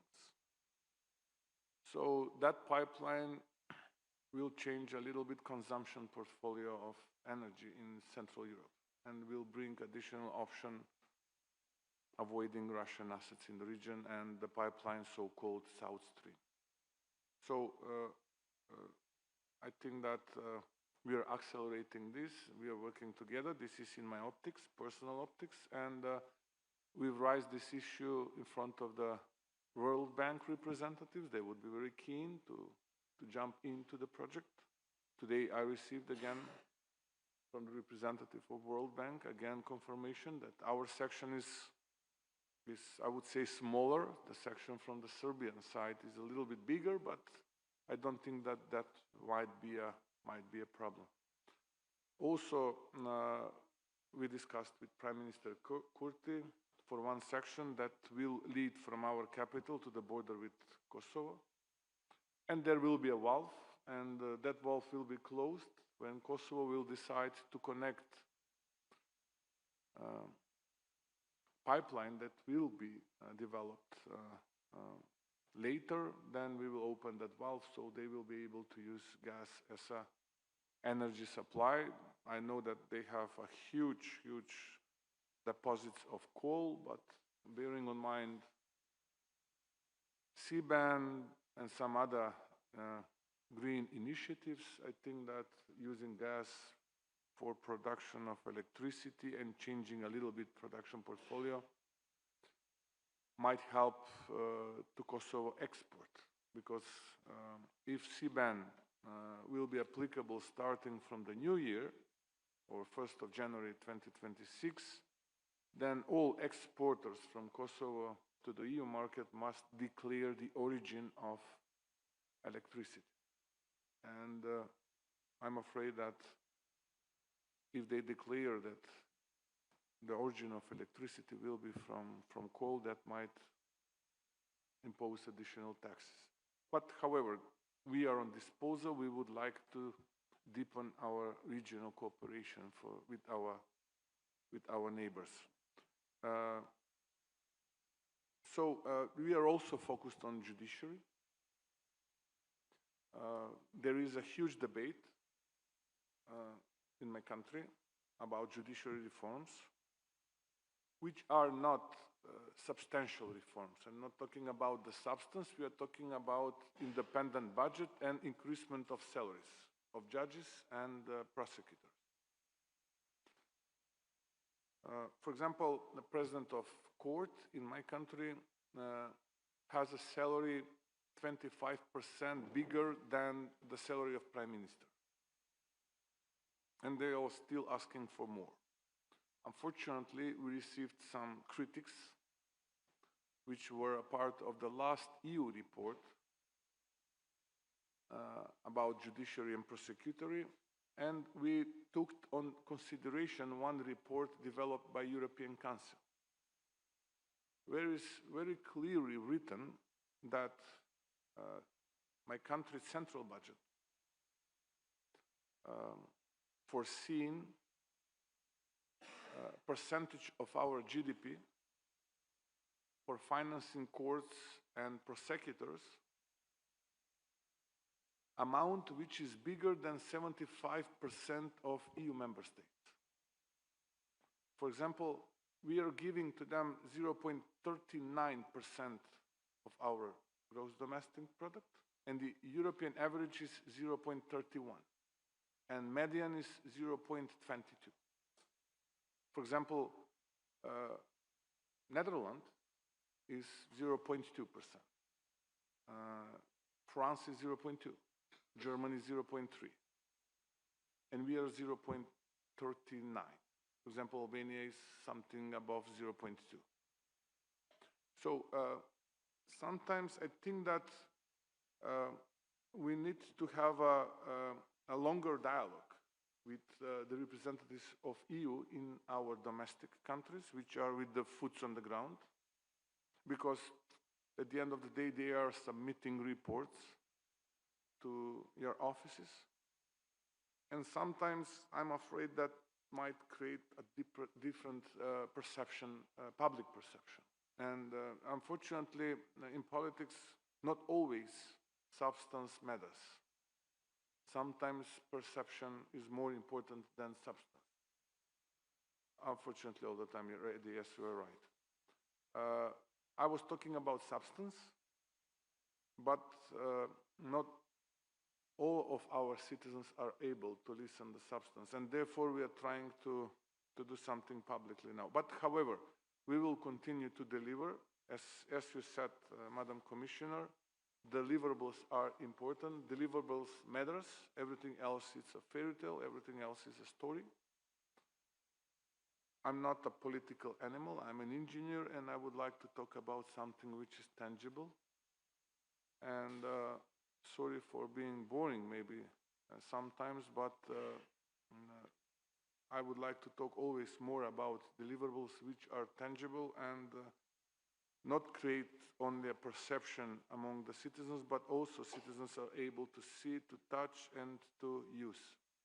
However, once again, thank you, Eddie, for hosting us, and I wish you very best to all of you. Thank you so much. Thank you, Christian. And just before passing the floor to our dear friend from Belgrade, I just want to abuse of the chance you gave me to touch upon this thing that is really a very, very disturbing thing also in Albania,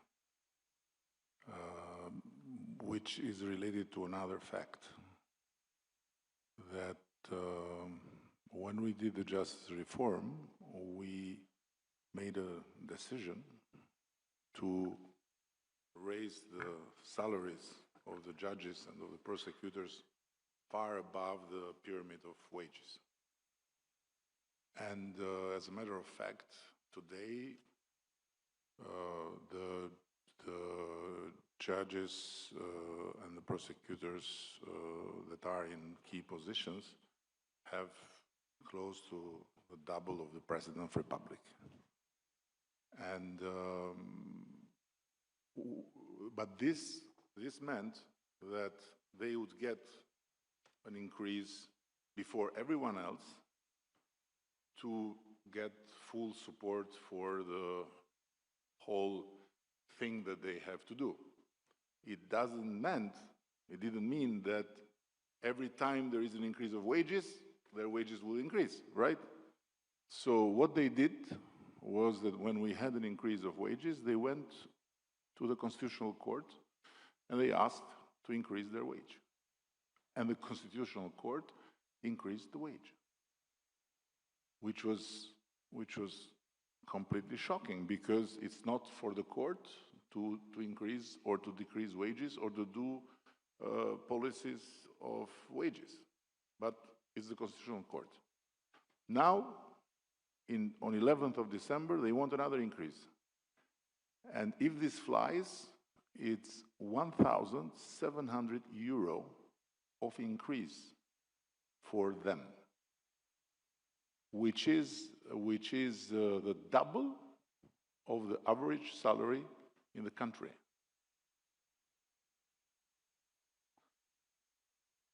And it's a big dilemma. So what do you do? This is the Constitutional Court, and if they decide, and this is creating a more and more, because yes, the people support the special prosecution, support the prosecution on corruption and so on, but the people does not support the whole justice system. They are very angry, and to create this sense that there is an elite that is above everyone else, and they can put wages to themselves. And when it comes to delivery, they are far behind all of us. This will create a big problem also between the people and the judiciary in terms of credibility. So we are very, very worried, and I've shared it with Silvio here. I don't know, because and the only hope here is that the judiciary today is independent from us, but is not independent from Americans and Europeans. So maybe they can interfere behind the closed doors, of course, like they usually do. the floor is to the Prime Minister of Serbia.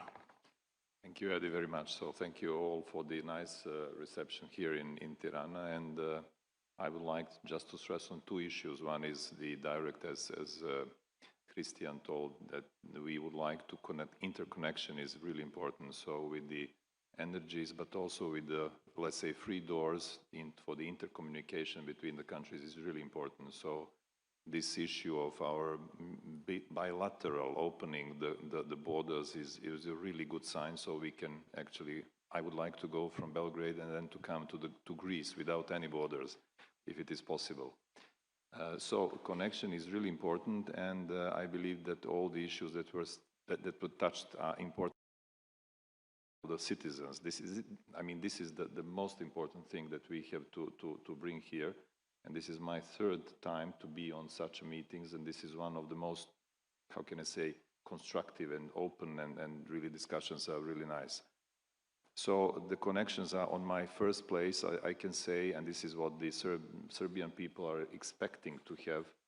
And the other issue is a little bit related to perception. So as you also mentioned, the perception is also important. So we are waiting for about 3-4 years to open some cluster, which is really funny not to be open. So I believe that opening of this cluster at this, let's say, approaching to the deadlines of something should be a very good sign to the citizens of my country to show that Europe is also thinking on us, because we are thinking on Europe because we are in Europe. I mean, it's so obvious.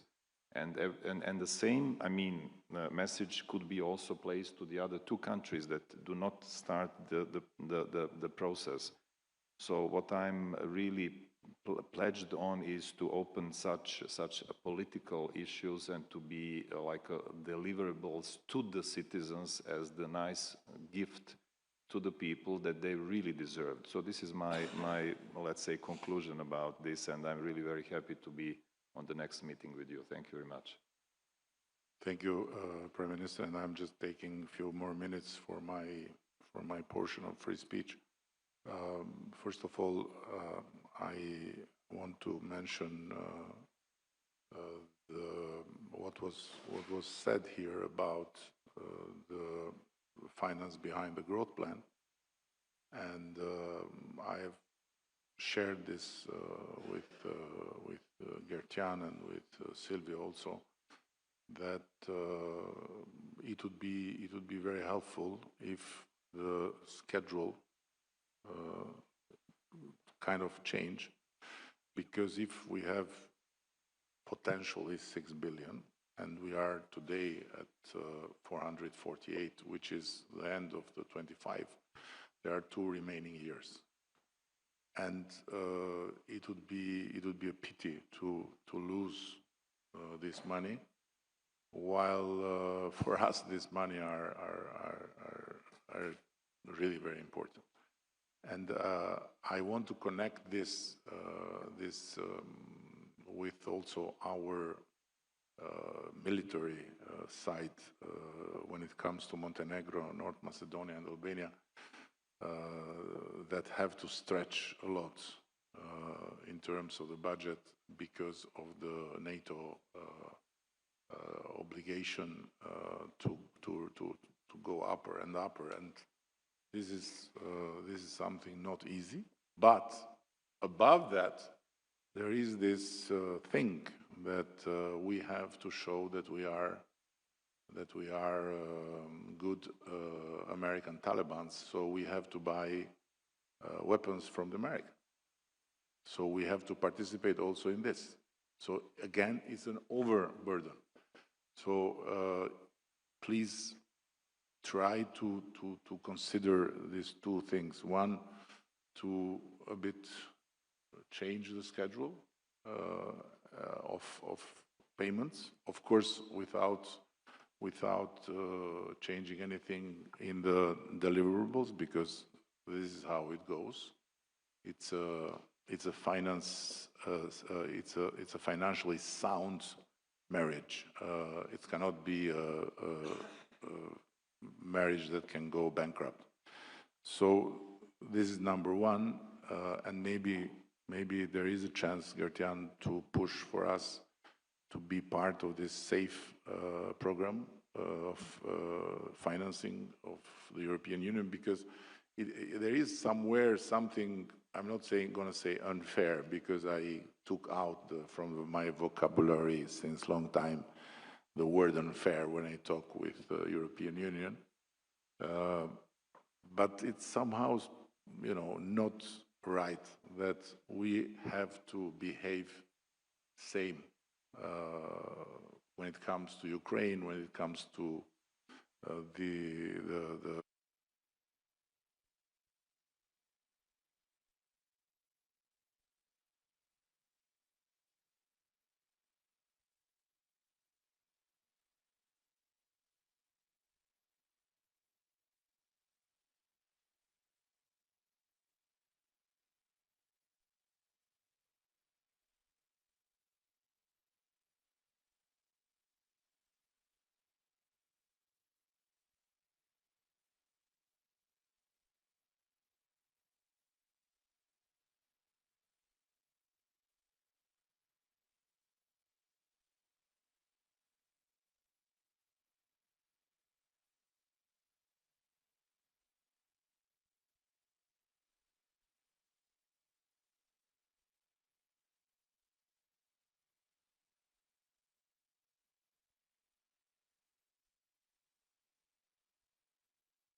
Një, dy, një, dy. Okej.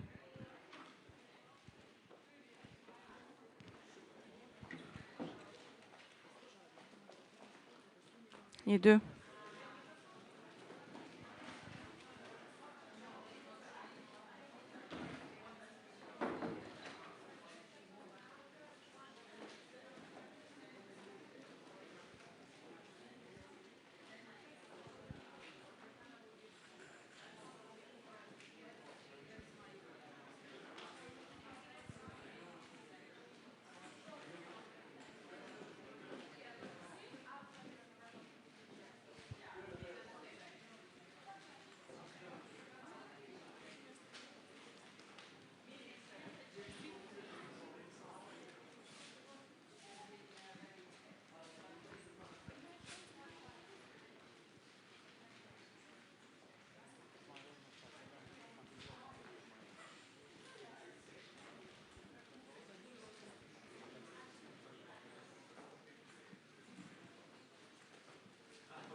Miranda.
Dear participants, please join us for the EU World Bank WBIF grant approval ceremony.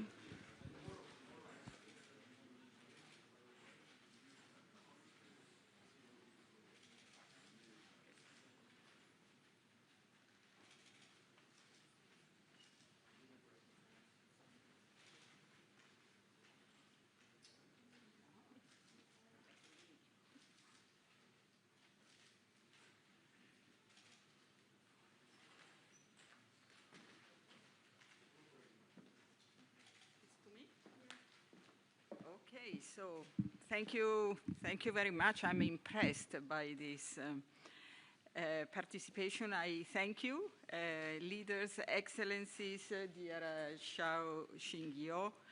It's a pleasure, and I'm actually very happy to be able to announce the most recent approval of a EU. So this is European Union money.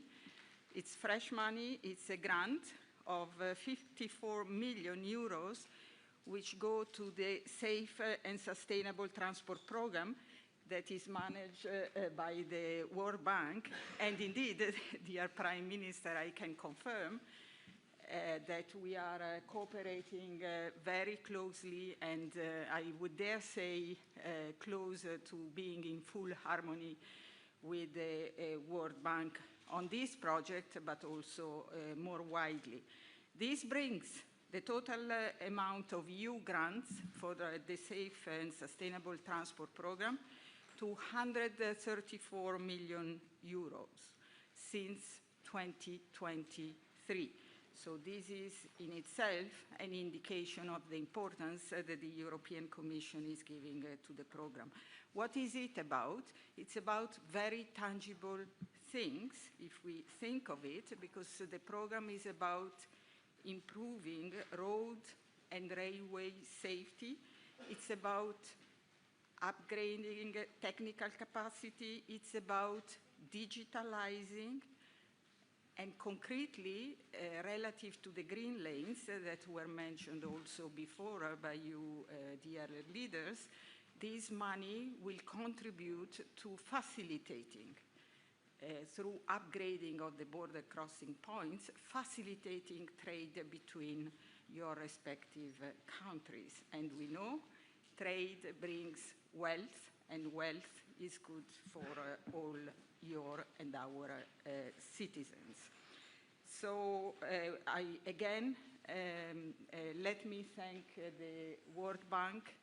We have been, I remember, we first met 2 years ago with you, and we decided that we would be closely working together on these and other projects, and this one, I think, is the first tangible initiative, but there are others to follow, but let's start by celebrating this important one. Thank you very, very so much.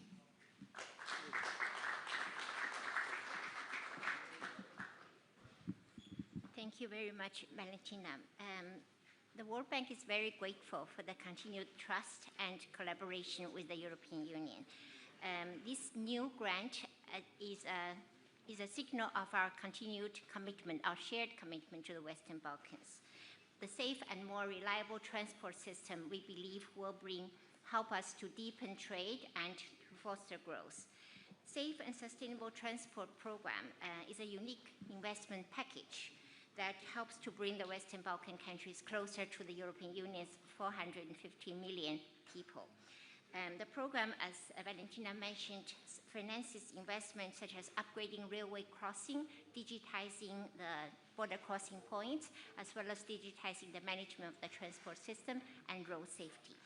The first phase of the SSTP, what we call Safe and Sustainable Transport Program, the first phase was 80 million, and by now, 98% of that has been commissioned.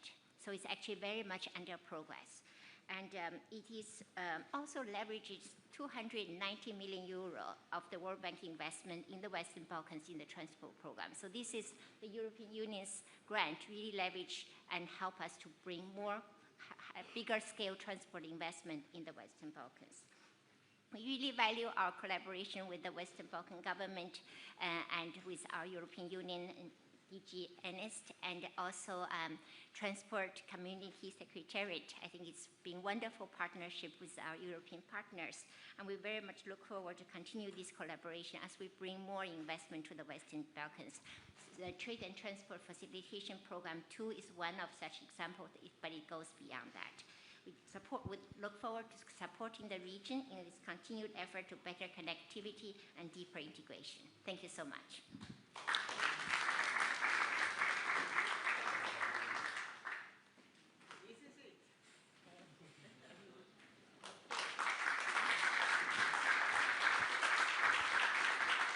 Thank you. We now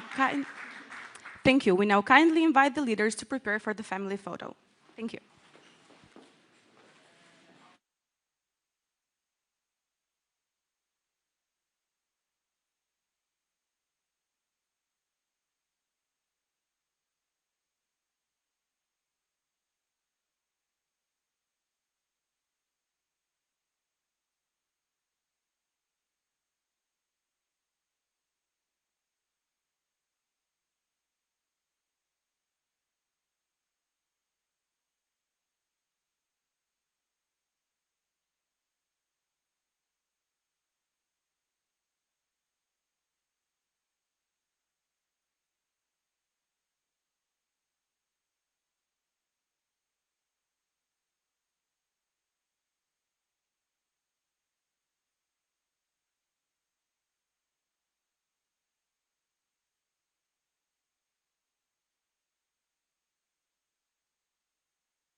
Edhe këto, pak mandi. Edhe pak aty.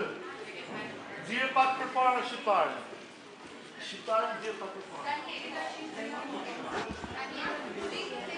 Test 1, 2. Test 1, 2, 3, 4.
C'est bon, test.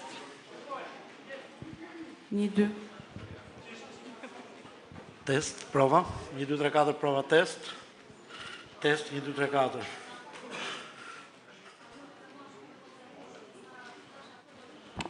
Test, prova, 1, 2, 3, 4, prova.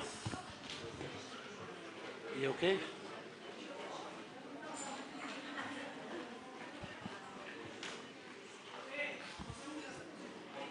Dio, dus Marta. Dus, aí isso o quê?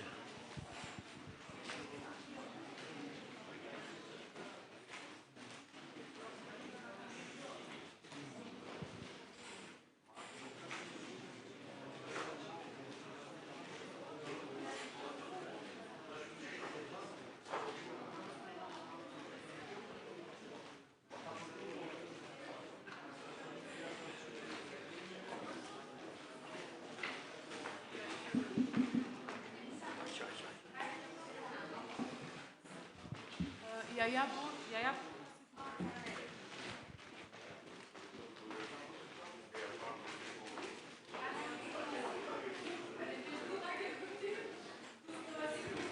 Falta aqui de perfume.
and Commissioner for Enlargement, Marta.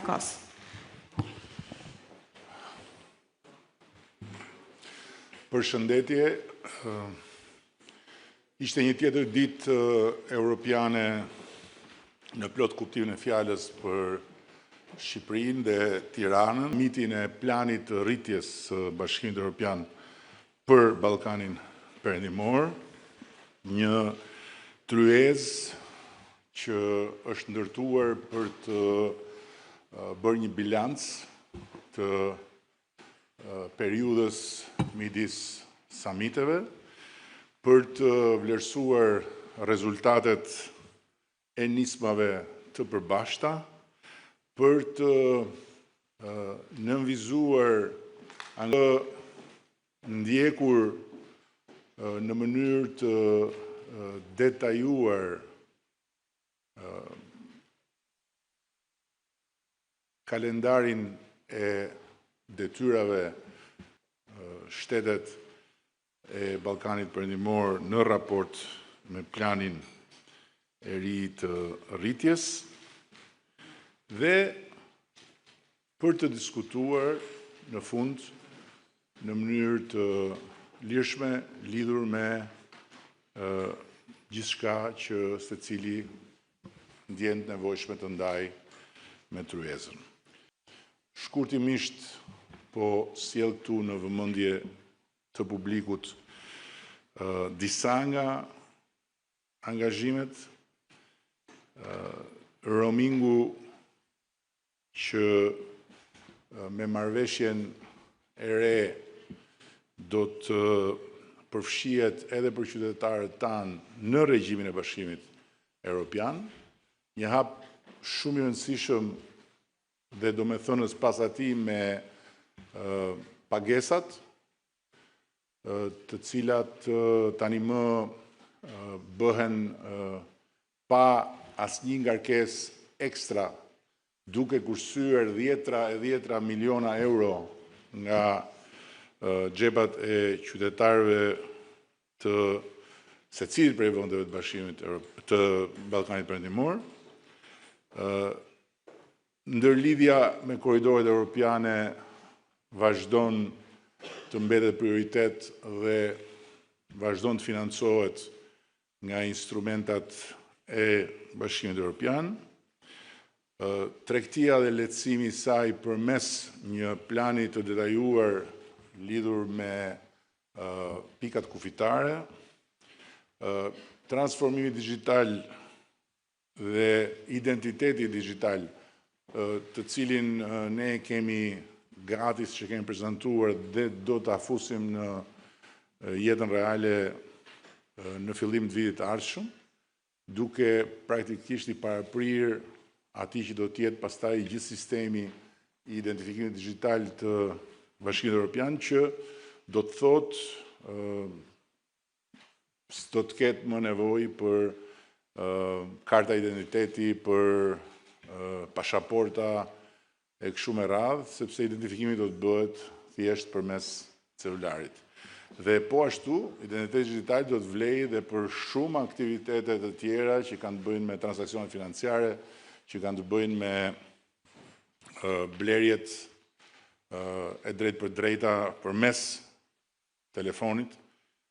Dhe patjetër folëm edhe për afrimin në zinxhirin e vlerës Bashkimit Evropian në aspektin industrial dhe për turizmin si një komponente që duhet fuqizuar në sensin e bashkëpunimit mes vendeve, në ndërkohë që mendoj se kemi hapur një shtek tjetër për të bashkëpunuar me Komisionin në funksion të fuqizimit të arsimit lartë përmes ndërkombëtarizimit, gjë që ne kemi filluar në Shqipëri, por me ndihmën dhe mbështetjen e Komisionit besoj që mund ta çojmë në një nivel tjetër dhe jo vetëm Shqipëri, por në të gjithë rajonin. Në mbyllje dua të falenderoj sinqerisht të gjithë ata që morën pjesë për praninë, për kontributin e tyre, dua të falenderoj në mënyrë të posaçme Komisionin Evropian përfaqësinë, misionin, ambasadën, nuk e kam kuptuar akoma si quhet delegacionin e Komisionit Evropian në Tiranë për punën e bërë në bashkëpunim me ne, të gjithë institucionet e tjera të pranishme dhe në fund, por jo për garancia, komisioneren e cila është përsëri këtu në Shqipëri dhe me cilën takohemi shumë shpejt pas momentit historik të pak ditëve më parë të çeljes të gjithë kapitujve të negociatave për antarësim në Bashkimin Evropian. Shumë faleminderit edhe një herë dhe e dashur Marta, fjala është për ju. Përshëndetje dhe të shoh gazetare të shoh miq. We are at the half-time point of the growth plan, and thank you, dear Mr. Prime Minister, enabling us discussing this very important tool which helps Western Balkan countries on the way into the European Union. I always love come back to Tirana, sometimes for the bilateral meetings, sometimes now as a group of the Western Balkans. It's good to see your support, not just on the European way of your country into the EU, but I can feel also your commitment towards the EU integration of all the other Western Balkan countries. Today, we have had a frank discussion on how to speed up the implementation and to make up the growth plan a success that delivers for all the people of the Western Balkans. And we talked about the need to enlarge the notion of the enlargement. So for me, enlargement is really much more than just the enlargement, and to integrate you all soon as possible into more and more EU policy areas, and not only into the single market, but also into our energy market, into pan-European value chains. And just like last week, the college adopted the Democracy Shield and a civil society strategy, and in both candidate countries and EU member states are treated as equals. And I'm proud of that, and we will go even further, including you in the endeavor to protect democracy and our values. We want to make the European Union a lived reality in your countries already today to bring prosperity, stability and security to all of us. In some area, this is already taking shape. Albanians, Montenegrins, Macedonians already benefit from cheaper transaction costs because of SEPA. But our ambition is for all of the countries to advance in sync, and we do not want new gaps to develop between the Western Balkan six. And because ultimately all the Western Balkan countries belong into the European Union, all Western Balkan countries should become full members of the Union with, and I stress, full rights as the confirmation for full alignment with EU laws and even more important with EU values. And let us focus today on how we can accelerate in the second half of the growth plan. And there is one particularly important deadline coming up in June. The one-year grace period for unmet reforms from the second reporting round will expire. So I called all the leaders to push on even more implementation of the reforms. We also discussed the next steps in reducing roaming rates. Paying extra for cross-border phone calls or communication is something we no longer do inside the European Union, so why should you? And for this to happen, we need to work on faster alignment with the EU rules. On the green lanes, implementation is ongoing. Last year, we agreed on 11 common crossing points between the EU and Western Balkans and 5 common crossing points within the Western Balkans. And as you have seen this morning, the Commission and the World Bank exchanged a letter of intent committing to swiftly move on with the second phase of the Safe and Sustainable Transport Programme. And let's unblock projects to improve transport infrastructure, digital innovation, consumer protection and tourism. And this will benefit not just your citizens, but also your businesses. I know that sometimes the reforms we agreed to together are not always easy. but they allow to accelerate EU accession talks and prepare your economies for the single market. And as you like to tell, it is about the transformation process, and this can bring big results. And this transformation process is unlocking opportunities, is giving access to member state treatment in some EU policies, and it also shows our member states that you are ready for more and deeper integration into the European Union. We also talked about how our instruments can attract more foreign investments. We expect that the closer the countries of the Western Balkans we get to the EU, and as you know, we describe your country, Albania, and Montenegro as front runners, the more, this is what we know from the past, the more curious the citizens will get from the member state, but also the more investors will be ready to come. The president of the Commission, Ursula von der Leyen, told me she was here at for your investment conference, how impressed she was, and we should go on with this. I heard today from you that you are planning a new investment conference here in Tirana. Congratulations. Why is this important? This is crucial to make your economic convergence with the EU countries a reality, and you are on a good way. And to the end, we have another 2 years to make the growth plan really a resounding success and prepare the ground for your EU accession. And we should use every day to work on the European future of the Western Balkans. Faleminderit. Thank you, Prime Minister and Commissioner. Now we invite the journalists to ask their questions.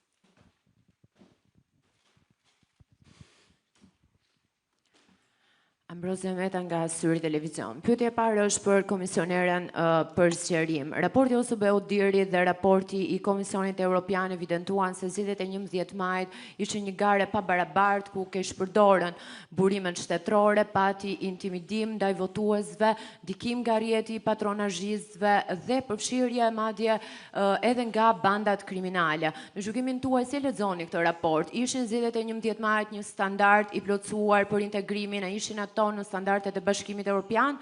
Dhe për kryeministrin Edi Rama. Kur ish kryeministri juaj Arben Ahmetaj u shpall në kërkim nga SPAK, ju deklaruat se nuk mbani përgjegjësi për bashkëpunëtorët tuaj të cilët han dardha pas shpinës tuaj. Sot një tjetër bashkëpunëtor juaj Erion Veliej është në Burg dhe një ditë më parë GKK ka vendosur në mas sigurie zvendës kryeministrën tuaj për shkelje të barazisë në tendera. Pyetja ime është, a do shkarkoni Belinda Ballukun dhe a kemi të bëjmë me një rastësi dhe të gjithë bashkëpunëtorët tuaj han dardha pas shpina, apo është një model qeverisës për të cilin ju duhet të mbani përgjegjësi? Faleminderit. Yes, the elections have been free and fair. It's always good to get some suggestions for improvement, and this is good for Albania and also for the European Union. Faleminderit për pyetjen. Dua të them fillimisht se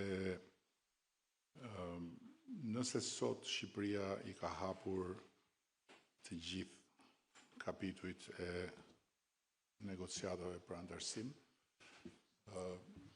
ndër disa arsye themelore është edhe fakti se Shqipëria po e lufton seriozisht korrupsionin dhe krimin e organizuar. Dhe pa diskutim që sot edhe fakti që mund të bëhen pyetje me këtë përmbajtje lidhet me një epokë të re ku kemi hyrë. Dhe në këtë epokë të re, Shqipërinë e ka futur kjo shumicë qeverisëse me mua në krye. Për sa i përket rastit konkret, duhet të them 3 gjëra. Spari, pavarësia e gjyqësorit nuk është as një slogan, nuk është as një manovër politike dhe as një eksperiment i përkohshëm. por është një shkëputje historike nga e kaluara. Dhe e realizuar vetëm në vitet e fundit, kjo pavarësi ka sjell një risi absolute në jetën institucionale të Shqipërisë dhe zhvillime të padiskutueshme pozitive. Duke filluar nga një fakt i pamohueshëm, varrosja e kulturës 100 e kusur vjeçare të pandëshkueshmërisë. Por ama ka shfaqur edhe dobësitë e natyrshme të një pushteti krejt të ri, fëminor për nga mosha, si dhe reflekset vjetra antidemokratike. Së dyti, dua të theksoj se pavarësisht dhe përtej kostove të larta që kanë për vendin dhe jo thjesht për ne, këto reflekse të vjetra antidemokratike, të trupave të reja speciale,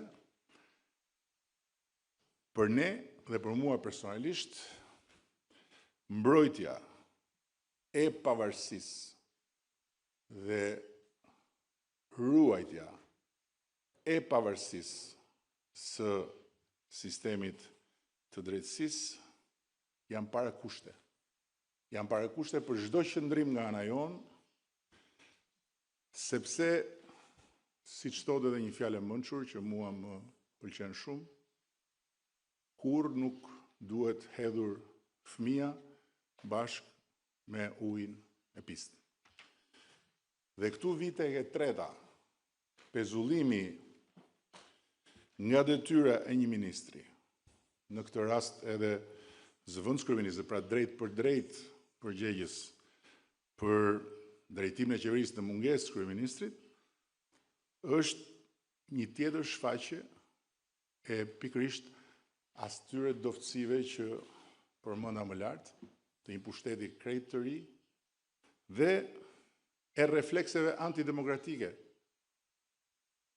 që përmenda po ashtu më lart.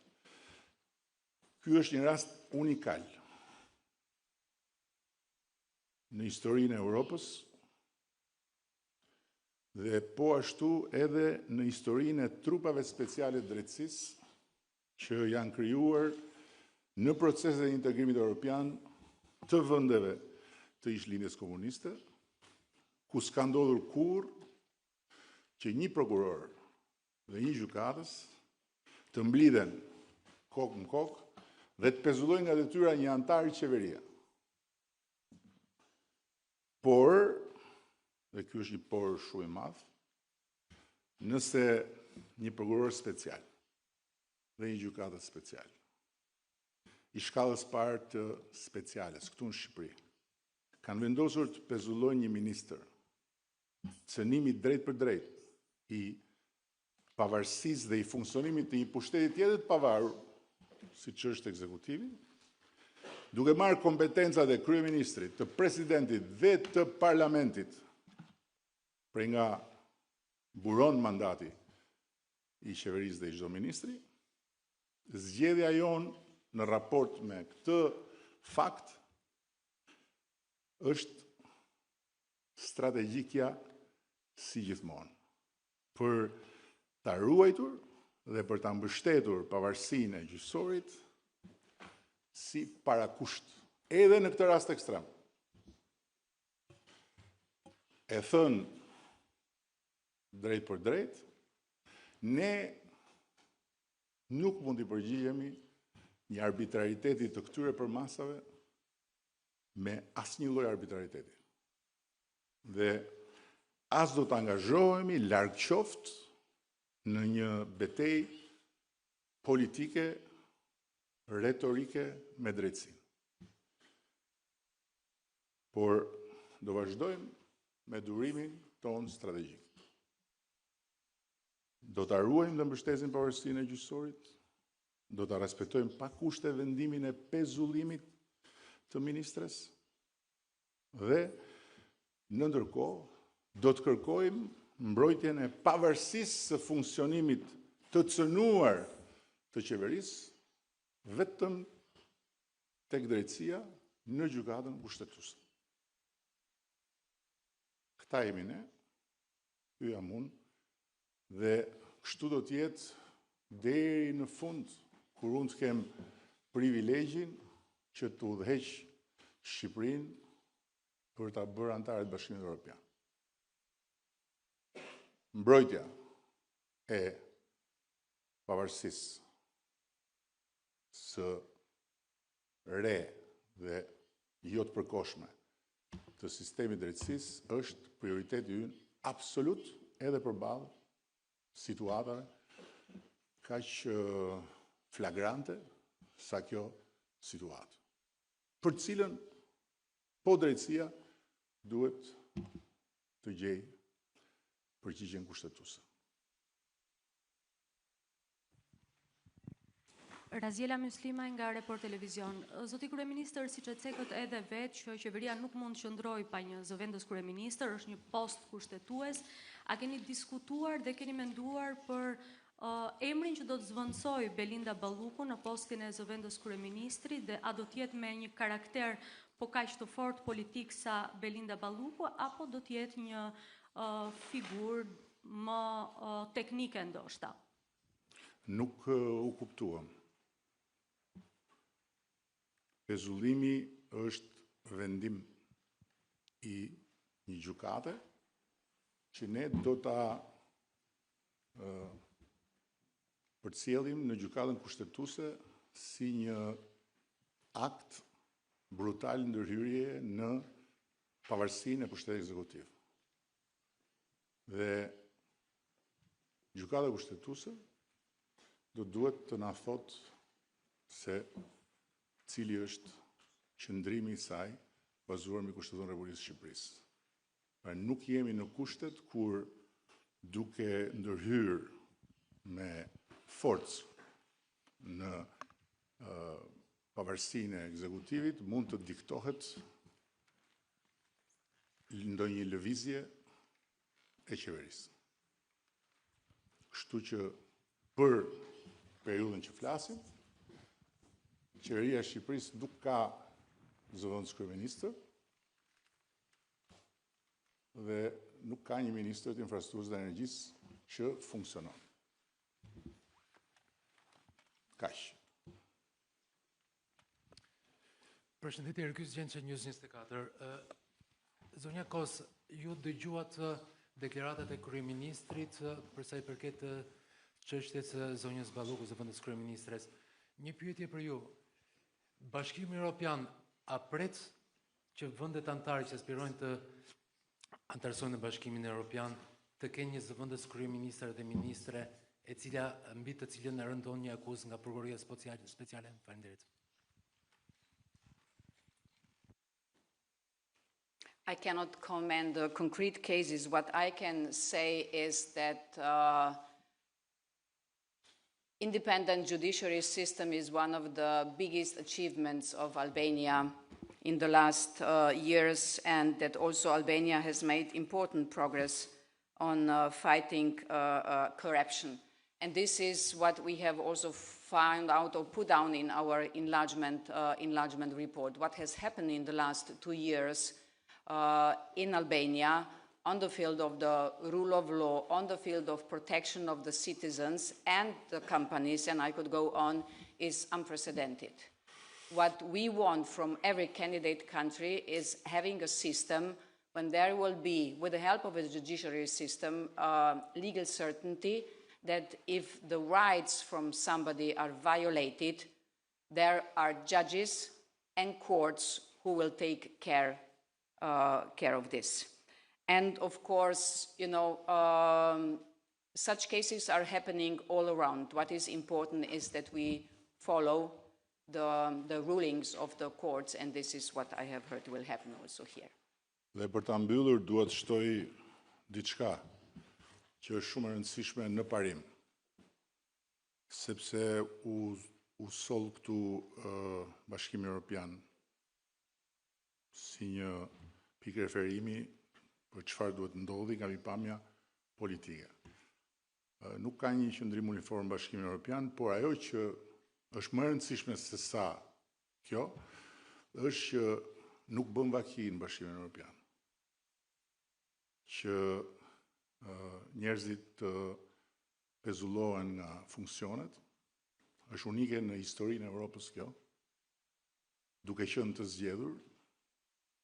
Nuk bën vaki në Bashkimin Evropian që kryetarët e bashkisë të merren nga zyra dhe të çohen në burg pa gjyq dhe të mbahen në paraburgim për muaj e muaj të tërë, nuk bën vaki në Bashkimin Evropian që siç e thot jo qeveria e Shqipërisë, po Komisioni i Torturës i Strasburgut, një vend të ketë më shumë të paraburgosur se sa njerëz të gjykuar dhe të burgosur me gjyq. Kështu që në këtë pikë unë besoj që të gjithë duhet të bëjmë punën dhe të luajmë rolin tonë.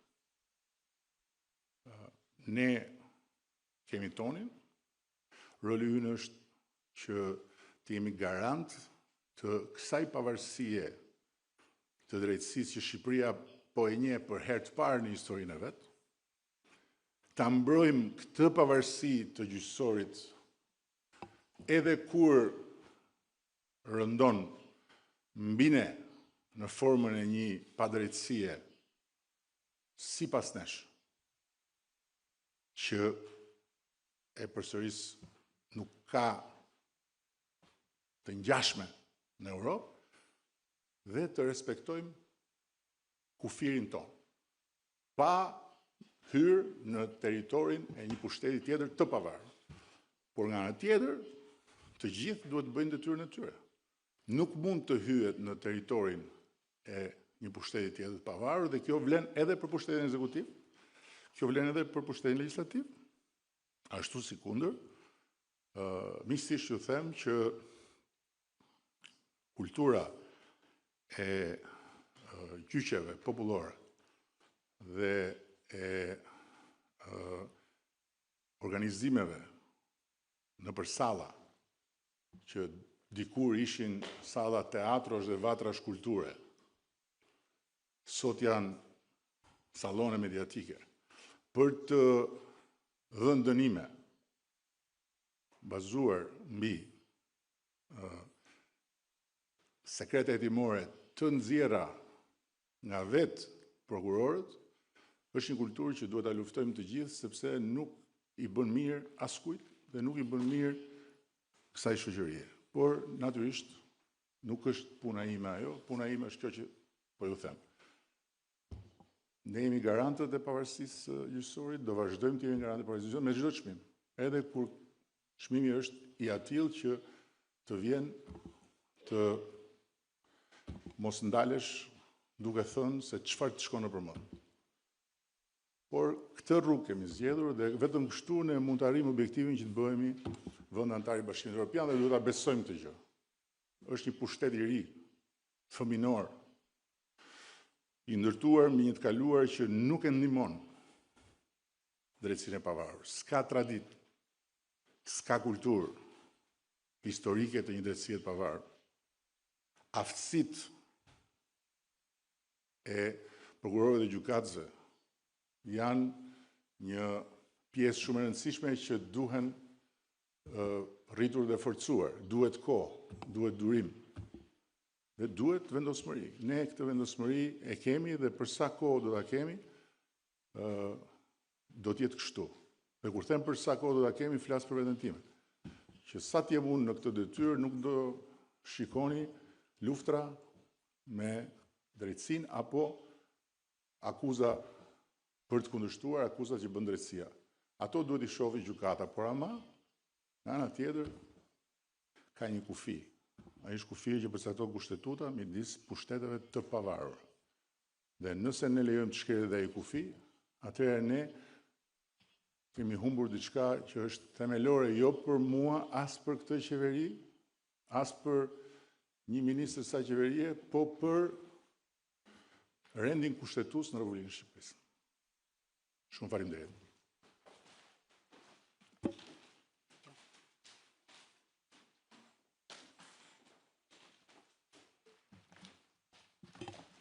E pe, pyetje normale.